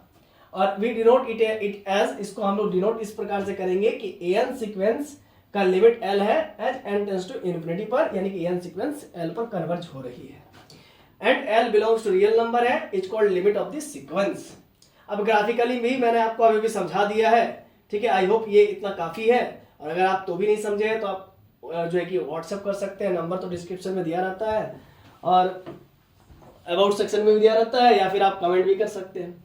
एग्जांपल देखिए, an सीक्वेंस है where an equals to 1/n is a convergent sequence. ये कन्वर्जेंट है क्यों भाई, तो an सीक्वेंस जो है an इक्वल उसका जनरल टर्म 1/n है, इज ए कन्वर्जेंट क्यों, क्योंकि 1/n n tends to infinity पर 0 होता है और लिमिट को लिखने का तरीका इक्वल टू ही होता है, आपको मालूम है ना। हाँ, अब मान लीजिए कि ऐसा लिखेंगे 1/n टेंड्स टू, ऐसा लिखेंगे तो ये मतलब कि सीक्वेंस के टर्म में लिख दिए, लिमिट के टर्म में लिखेंगे तो उसी को लिख देंगे 1/n n tends to infinity equal to 0, ठीक है। यानी कि उसी चीज को लिखे है ना, 1/n sequence is tends to 0, यानी कि 0 पर कन्वर्ज कर रही है। अच्छा, इसीलिए वो क्या है, कन्वर्जेंट सीक्वेंस हो गया, 0 उसका लिमिट हो गया। अच्छा example, an sequence where an equals to -1 के power n is not a convergent sequence. ये कन्वर्जेंट नहीं है, क्यों भाई, क्योंकि इसका लिमिट एग्जिस्ट ही नहीं करता है। क्यों नहीं एग्जिस्ट करता है, अब -1 पर हम देखेंगे तो +1 -1 मिल जाएगा, 2 पर देखेंगे तो 2 पर देखेंगे तो +1 मिल जाएगा, फिर 3 पर देखेंगे तो -1 मिल जाएगा, 4 पर देखेंगे तो +1 मिल जाएगा। तो कहाँ लिमिट एग्जिस्ट कहाँ किया, मतलब a1 का वैल्यू -1, a2 का वैल्यू -1, सॉरी a1 का वैल्यू -1, a2 का वैल्यू +1, a3 का वैल्यू -1, a4 का वैल्यू +1, तो +1 -1 +1 -1 कहाँ जा रही है सीक्वेंस। अब उसमें क्या था, निश्चित था कि 1 1/2 1/3 धीरे धीरे 0 की ओर जा रही है, वहां पर निश्चित था, लेकिन यहाँ पर निश्चित नहीं है, समझ रहे हैं ना। तो इसीलिए limit n tends to infinity -1 के power n does not exist, यहाँ पर लिमिट एग्जिस्ट नहीं किया। अब डाइवर्जेंट टू इंफिनिटी पढ़ेंगे या डाइवर्जेंट सीक्वेंस पढ़ेंगे, है ना। अभी कन्वर्जेंट सीक्वेंस पढ़ लिए, डाइवर्जेंट सीक्वेंस पढ़ेंगे, डाइवर्जेंट का मतलब भी समझ लेंगे। A sequence n sequence is said to, मान लीजिए डाइवर्जेंट का मतलब क्या है कि एक कोई n सीक्वेंस ले लिए, एक कोई क्या ले लिए, लॉजिक समझिएगा, एक कोई n सीक्वेंस ले लिए, लीजिए n सीक्वेंस ले लीजिए और इसमें आप n belongs to natural number दौड़ा दीजिए, नेचुरल नंबर दौड़ा दीजिए, तो 1 2 3 धीरे धीरे ये क्या जा रहा है, ये इंफिनिटी की ओर जा रहा है ना, लार्ज नंबर की ओर जा रहा है, तो ये कहीं पर जाकर रुकेगा नहीं, रुकेगा, है ना। डाइवर्जेंट का सिंपली मतलब अगर समझना है तो ऐसा आप समझ सकते हैं कि ये एक कॉनकेव लेंस है, कॉनकेव लेंस है और ये प्रिंसिपल एक्सिस है। तो प्रिंसिपल एक्सिस के पैरेलल जो रेज आती है वो क्या होती है, जैसे यहाँ पर लेंस पे टकराती है और ये क्या हो जाती है, डाइवर्ज हो जाती है। डाइवर्ज कहने का मतलब मतलब फैल जाती है, डाइवर्ज हो जाती है ना, इस प्रकार से डाइवर्ज हो जाती है, इस प्रकार से डाइवर्ज हो जाती है। टॉर्च में भी यही काम होता है ना, डाइवर्ज कर जाता है। देखिए उसमें कॉनकेव लेंस लगा हुआ रहता है, ठीक है ना। और जब आप लेजर देखेंगे ना, लेजर में कॉन्वेक्स लगा रहता है, क्योंकि वो कंसंट्रेट करती है किसी एक पर्टिकुलर पॉइंट पर जहां पर गोली शूट करना है, मतलब बुलेट शूट करना है। बुलेट शूट करते हैं ना स्नाइपर्स लोग, है ना, पर्टिकुलर पॉइंट पर किसी खोपड़ी पर जो है कि शूट करना है, तो वो उसका एम सही नहीं है तो क्या करेगा, लेजर पहले लगाएगा, वहां पर लेजर लगा करके देख लेगा कि हाँ इस जगह पर मारना है, सारे रेस को कन्वर्ट कर देगा उससे खोपड़ी पर, मार दिया, मर गया आदमी। इस प्रकार से काम हो जाता है। तो चलिए, आई होप आपको बातें समझ में आ गई होगी। A sequence n is said to be divergent to infinity. तो सीक्वेंस को डाइवर्जेंट टू इन्फिनिटी कब कहेंगे, जब सीक्वेंस किसी एक निश्चित पॉइंट पर जाकर के रुके नहीं या झुके नहीं। आप ऐसा भी कह सकते हैं, इफ ऐसे कैसे, a sequence is said to be divergent to infinity if to each given positive number. मतलब वही बात है कि अगर आप एन सीक्वेंस ले रहे हैं तो आप कह रहे हैं कि 100 मेरे पास है, तो 100 से भी बड़ा आपको 1000 है, 1000 से बड़ा फिर 1 लाख मिल जाएगा, 1 लाख से बड़ा 10 लाख मिल जाएगा, फिर करोड़ मिल जाएगा, मतलब उसका कोई अंत नहीं है, उससे ही बड़ा आपको मिलते जाएगा। तो वही चीज यहाँ पर लिखा हुआ है, जरा समझिएगा, एक स्टैंडर्ड डेफिनेशन के रूप में लिखा हुआ है। A sequence n is said to be divergent to infinity if to each given positive number delta there correspond an integer m such that an is greater than delta for all n is greater than equals to n naught। इसके बारे में समझेंगे। देखिए ये कहता ये है कि ये डेल्टा कोई नंबर है, ठीक है, और ये a1 पहला टर्म है, ये a2 दूसरा टर्म है, ये a3 तीसरा टर्म है। लेकिन धीरे धीरे आप देख सकते हैं कि डेल्टा a4 जैसे ही किए तो वो भाग गया डेल्टा से, फिर a5 भी देख सकते हैं कि डेल्टा से बड़ा हो गया, है ना। ये कौन सा स्टेज पर हो रहा है ऐसा काम, तो n नॉट इक्वल्स टू 4, मतलब कि a4 के बाद सारा का टर्म्स बड़ा होते जा रहा है। a1 a2 a3 डेल्टा छोटा है, लेकिन फिर सारा टर्म जो है कि एक स्टेज के बाद बड़ा होने लग जा रहा है, डेल्टा से भी बड़ा होने लग जा रहा है। तो ऐसा अगर कहीं भी किसी सीक्वेंस में दिख जाए कि एक स्टेज के बाद सीक्वेंस के सारे टर्म्स बड़ा हो रहा है, तो उस सीक्वेंस को डाइवर्जेंट कहते हैं। सर सिंबॉलिकली तो आप समझा दिए, थ्योरेटिकली भी समझा दिए, लेकिन बहुत अच्छे से समझ तो आया नहीं है। एग्जांपल दे दीजिए, समझ में आ जाएगा। आइए, and in symbol we write symbolic, हम लोग इस प्रकार का रिप्रेजेंटेशन रखते हैं, limit an as n tends to infinity equal to infinity। तो एग्जांपल है an equals to n 1 2 3 4, देखिए चलते जा रहा है, इसका अंत नहीं है। तो देखिए एग्जांपल देखिए, let delta be an arbitrary large positive number, तो an सीक्वेंस डेल्टा से बड़ा होगा for all n is greater than equals to delta plus 1। मतलब यहां पर वही था ना कि n नॉट से बड़ा होना चाहिए, तो n नॉट का मान हम यहां पर क्या ले लिए, कहां गया, हाँ n नॉट का मान हमने क्या ले लिया, n नॉट का मान ले लिया हमने डेल्टा प्लस 1 ले लिया, ठीक है, n नॉट का मान डेल्टा प्लस 1 ले लिया, ठीक है ना। मतलब कि लार्ज नंबर में एक ऐड कर देते हैं, क्या दिक्कत है ना। अब जब तो क्वेश्चन नहीं देखेंगे तो आपको समझ में नहीं आएगा, ठीक है। देखिए डेल्टा इक्वल टू 1000 ले लीजिए, तो an का वैल्यू 1000 से बड़ा हम कह रहे हैं, मतलब सीक्वेंस का प्रत्येक टर्म 1000 से बड़ा है, तो n is greater than equal to 1000 plus 1, यानी कि 1001, यानी कि n का वैल्यू 1001 ले लीजिए या फिर 1001 से बड़ा ले लीजिए। तो n का जगह पर यहाँ पर 1001 हो जाएगा और यहाँ पर 1000 से बड़ा 1001, और an का वैल्यू क्या था, n था, तो an का वैल्यू जब n था तो 1001 पर 1001 देगा, तो 1001 देखिए तो 1000 से बड़ा है ना, तो आपको एक स्टेज मिल गया 1001। 1001 के बाद आप जब भी कोई बड़ा नंबर रखेंगे, n का वैल्यू कोई भी बड़ा नंबर रखेंगे, तो इस 1000 से बड़ा ही होते जाएगा। अब 1001 से आप छोटा रखेंगे, जैसे 1000 रखेंगे, 1000 अगर रखेंगे तो 1000 क्या मिल जाएगा, 1000 आपको मिल जाएगा, 1000 ही हो जाएगा, तो यहाँ पर 1000 भी हो जाएगा, इधर भी 1000 हो जाएगा, मतलब दोनों इक्वल हो जाएगा। लेकिन जैसे ही आप 1001 एक स्टेज आपको मिल गया n नॉट 1001, n का वैल्यू 1001 रखे चाहे 1001 से बड़ा रखे, तो हमेशा आप देख सकते हैं सीक्वेंस का टर्म भाग रहा है, बढ़ रहा है ना, आगे की ओर बढ़ रहा है, विशालता की ओर जा रहा है। ये 1000 है, 1000 देखिए 1000 है, तो यहाँ पर एक 1001 आ गया, तो वही 1001 का वैल्यू क्या हो जाएगा अकॉर्डिंग टू दिस 1001, तो 1001 इज ग्रेटर देन 1000, मतलब धीरे धीरे बढ़ रहा, समझ रहे हैं ना लॉजिक, ठीक है, घट नहीं रहा, बढ़ते ही जा रहा। तो ये हो गया, ये आपका डाइवर्जेंट टू प्लस इन्फिनिटी, मतलब प्लस इन्फिनिटी की ओर भाग रहा है। अब डाइवर्जेंट टू माइनस इन्फिनिटी क्या हो जाएगा, उसी प्रकार से होगा कुछ। A sequence n is said to be divergent to minus infinity if to each given positive number delta, मतलब एक सीक्वेंस एन को हम लोग कहेंगे डाइवर्ज कर रहा है माइनस इन्फिनिटी पर, यदि each given positive number delta, अगर उसको पॉजिटिव नंबर डेल्टा मिल जाए, देयर कॉरस्पॉन्डिंग, मतलब अगर इफ गिवन मतलब उसको दिया जाए, गिवन पॉजिटिव नंबर डेल्टा दिया जाए और उसी पॉजिटिव नंबर डेल्टा के corresponding, there corresponding an integer, एक इंटीजर मिले स्मॉल m, सच दैट इस प्रकार से कि an is less than minus m हो जाए, an is less than minus delta हो जाए, minus delta for all n is greater than equals to n not. समझ रहे ना, एन इंटीजर यहां पर m नहीं होगा, n होगा, क्या होगा, n होगा, यहाँ पर n होगा, इसीलिए यहाँ पर n है ना, ठीक। तो आप देख सकते हैं an जो सीक्वेंस का प्रत्येक टर्म है वो माइनस डेल्टा से और छोटा होते जाएगा जब n का वैल्यू एक स्टेज मिल जाएगा उसको n नॉट, और n नॉट के बाद जब भी हम n का वैल्यू पुट करेंगे तो वो माइनस डेल्टा से छोटा ही होते जाएगा। And in symbol we write limit an as n tends to infinity equal to minus infinity. मतलब आइए क्वेश्चन देखते तब समझ में आएगा, एग्जाम्पल देखेंगे तभी ना समझ में आएगा पूरा डेफिनेशन। देखिए, let us consider a sequence an और an equals to minus root n, ठीक है ना, that is minus 1 root minus 1 minus 2 root minus 3 root dot dot dot dot। तो let delta be an arbitrary large positive number, तो delta कोई भी आप large positive number मान लीजिए, जितना खुशी आप बड़ा मान लीजिए, ठीक है। तो मैंने एक n नॉट को डिफाइन करने के लिए मैंने कहा कि डेल्टा स्क्वायर प्लस 1 कर लो, ठीक है ना, ये स्टैंडर्ड तरीका है, इसी की मदद से हम लोग डाइवर्जेंट टू माइनस इन्फिनिटी को रिप्रेजेंट कर पाएंगे। तो an सीक्वेंस का प्रत्येक टर्म माइनस डेल्टा से छोटा हो रहा है, कहने का मतलब।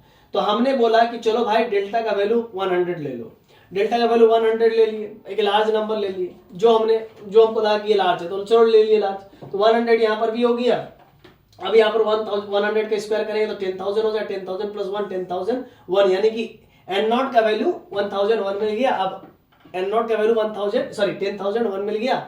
अब 10,001 से जैसे ही आप बड़ा पुट करोगे तो वो धीरे धीरे छोटा होते जाएगा। आइए देखते हैं ना, देखिए इधर -100 और इधर क्या हो जाएगा, n के जगह पर 10,001, n के जगह पर 10,001 रखिए या फिर 10,001 से बड़ा रखिए। तो अकॉर्डिंग टू दिस an बराबर चूंकि n बराबर माइनस रूट n था तो n का वैल्यू हम लोग 10,001 रखेंगे तो यहाँ पर 10,001 हो जाएगा, इधर -100 है, ठीक है। अब एक बात बताइए, 10,001 का वैल्यू आप इसका रूट निकालिएगा तो ये 100 से थोड़ा बड़ा आएगा, है ना, क्योंकि 10,000 का रूट होता है 100, 4 को 0 है तो 2 को 0 निकल जाएगा, 100 होता है। तो यहाँ पर 1 भी है तो कुछ पॉइंट में आएगा। और आपको मालूम होगा बहुत अच्छे से, क्या मालूम होगा बहुत अच्छे से, कि देखिए इधर -100 है और इधर आपका -100 होगा और 0.01 होगा, कुछ समथिंग ऐसा ही कुछ होगा, क्योंकि उसका वही रूट निकलेगा 10,001 का। तो ये देखिए, ये चूंकि छोटा है इसीलिए आगे है नेगेटिव में, ये थोड़ा उससे बड़ा है, 0.1 अपने में समाहित किए हुए है। तो ये जो बड़ा होता है नेगेटिव में वही सबसे छोटा होता है, आपको मालूम होगा। तो ये बड़ा हो जा रहा तो ये छोटा हो जा रहा है ना, इधर की ओर मूव कर जाएगा। तो धीरे धीरे वो इन्फिनिटी की ओर, माइनस इन्फिनिटी की ओर मूव करने जाएगा, माइनस इन्फिनिटी की ओर मूव करने लग जाएगा। अगर आप जैसे कि 100 लिए n का वैल्यू, आप अगर 1000 लीजिएगा तो ये और नेगेटिव में डेप्थ में घुस जाएगा, समझ रहे ना। इस प्रकार से ये माइनस इन्फिनिटी को टेंड्स करेगा। तो an equals to minus of root under n, तो वो 10,001 पर माइनस 10,001 आ रहा है, ठीक है ना, उसके अकॉर्डिंग, ठीक है। अब limit n tends to infinity, limit of an as n tends to infinity पर an का वैल्यू माइनस रूट n रख दिए, as n tends to infinity minus बाहर कर दिए, रूट n पे इन्फिनिटी रख देंगे तो माइनस इन्फिनिटी की ओर टेंड्स कर गया, समझ गए ना। टेंड्स कर गया मतलब इसको ऐसे भी लिख सकते हैं, an जो सीक्वेंस है सर वो माइनस इन्फिनिटी की ओर टेंड्स कर गया, ठीक है। और लिमिट में लिखेंगे तो इक्वल टू लगा के लिखेंगे। अब आइए हम लोग पढ़ेंगे ऑसिलेटरी सीक्वेंस, ठीक है ना, इसका डेफिनेशन प्रॉपर देखेंगे। A sequence is said to be oscillatory या फिर oscillatory if it is neither convergent nor divergent plus infinity to minus infinity. मतलब ऐसा सीक्वेंस जिसको हम लोग ऑसिलेटरी कहने जा रहे हैं या फिर ऑसिलेटिंग कहने जा रहे हैं या फिर ऑसिलेटरी कहने जा रहे हैं, तो वो ऑसिलेटरी सीक्वेंस तभी होगा यदि वो सीक्वेंस ना तो कन्वर्जेंट हो और ना ही डाइवर्जेंट हो। और डाइवर्जेंट मतलब प्लस इन्फिनिटी भी ना हो माइनस इन्फिनिटी भी ना हो, ठीक है ना, मतलब कन्वर्जेंट भी नहीं होना चाहिए और डाइवर्जेंट भी नहीं होना चाहिए। ये है डेफिनेशन ऑसिलेटरी सीक्वेंस का। हाँ, हम लोग सिंपल भी कह सकते हैं कि भाई वो टू एंड फ्रो मोशन करता हुआ उसका नंबर्स देखिए, है ना। और ऑसिलेटरी में भी तो दो प्रकार का ऑसिलेटरी होता है, एक फाइनाइटली ऑसिलेटरी, एक इनफाइनाइटली ऑसिलेटरी, ठीक है। तो ऑसिलेटरी में क्या होता है, सीक्वेंस के कोई टर्म्स जो है कि अगर फाइनाइटली सीक्वेंस है, फाइनाइटली ऑसिलेटरी सीक्वेंस है, तो कोई दो पॉइंट के अराउंड या कोई 3 या 4 पॉइंट के अराउंड क्या करेगा, वो ऑसिलेट करेगा, सिंपल सी बात है ना। छोटे पैमाने पर करता है तो वाइब्रेशन कहते हैं, है ना। अच्छा, अनदर डेफिनेशन ऑसिलेटरी सीक्वेंस का आगे देखते हैं। A sequence is said to be finitely oscillatory, है ना, finitely oscillatory if it is bounded as well as oscillating. मतलब ऐसा सीक्वेंस जिसको हम लोग ऑसिलेटिंग भी, ऑसिलेटरी सीक्वेंस तो कह रहे हैं और साथ में उसको फाइनाइटली ऑसिलेटरी कह रहे हैं। ये तभी पॉसिबल है, कोई भी ऑसिलेटरी सीक्वेंस फाइनाइटली ऑसिलेटरी तभी हो सकता है जब वो बाउंडेड सीक्वेंस हो, है ना, एज वेल एज वो बाउंडेड होना चाहिए। तो एग्जांपल है -1 के पावर n, -1 आया, फिर +1 आया 1 पर, 1 के कॉरस्पॉन्डिंग -1, 2 के कॉरस्पॉन्डिंग +1, 3 के कॉरस्पॉन्डिंग -1, डॉट डॉट डॉट चल रहा है। तो आप देख सकते हैं यहाँ पर एक बार +1, एक बार -1, इवन पर +1, ऑड पर -1, इधर उधर नाच रहा है, समझ रहे हैं, बीच में 0 है, तो 0 तो सीक्वेंस का कोई पार्ट नहीं है, ये देख रहे हैं ना, ऑसिलेट कर रहा है। तो ये फाइनाइट नंबर के ही अबाउट ऑसिलेट कर रहा है, एक बार -1 एक बार +1, इसीलिए इसको फाइनाइटली ऑसिलेटरी सीक्वेंस कहते हैं। एंड ऑल्सो इसको बाउंडेड सीक्वेंस भी कहेंगे, क्योंकि सीक्वेंस का प्रत्येक टर्म, आप देख सकते हैं सीक्वेंस का प्रत्येक टर्म, एन सीक्वेंस का प्रत्येक टर्म अपर बाउंड 1 से छोटा है, यानी कि कैपिटल M इधर होता था और इधर स्मॉल m होता था, या इक्वल टू -1 है। तो आप ले लीजिए ना भाई साहब, कुछ भी ले लीजिए, जैसे आप A1 भी लीजिएगा ना, तो वो लेस देन इक्वल्स टू 1 -1, मतलब ये कंडीशन है कि A1 जो है कि 1 से छोटा हो, या फिर -1 से बड़ा हो, या ग्रेटर देन इक्वल टू 1 हो, और ग्रेटर देन इक्वल टू -1। देखिए 1 से तो छोटा है ही, है ना, सीक्वेंस का प्रत्येक टर्म। अब 1 से छोटा है ही, है ना, 1 से छोटा है ना, n यहाँ पर लिख देंगे तो 1 से छोटा है या इक्वल है, तो 1 के इक्वल है, छोटा नहीं है तो चलो इक्वल है। फिर A1, फिर A2 की बात करेंगे, A1 की बात करें तो -1 के बराबर है, A2 की बात करें तो +1 की बराबर है, मतलब सीक्वेंस का प्रत्येक टर्म आप देख सकते हैं -1 और +1 के बीच में ही लाई कर रहा है। तो ये क्राइटेरिया होता था ना बाउंडेड सीक्वेंस का, ये बाउंडेड सीक्वेंस का क्राइटेरिया होता था ना, मैंने पढ़ाया था ना, कि वैसा सीक्वेंस को बाउंडेड कहते हैं यदि उसका अपर से बाउंड करने वाला कोई अपर बाउंड मिल जाए और लोअर से बाउंड करने वाला कोई लोअर बाउंड मिल जाए, है ना, यानी कि बाउंडेड अबव भी हो जाए, बाउंडेड बिलो भी हो जाए, तो वैसा सीक्वेंस को हम लोग बाउंडेड सीक्वेंस कहते हैं। तो ये तो आप देख सकते हैं कि एक फाइनाइटली ऑसिलेटरी सीक्वेंस है, क्योंकि फाइनाइट नंबर के अबाउट ऑसिलेट कर रहा है, और साथ ही साथ ये बाउंडेड सीक्वेंस भी है।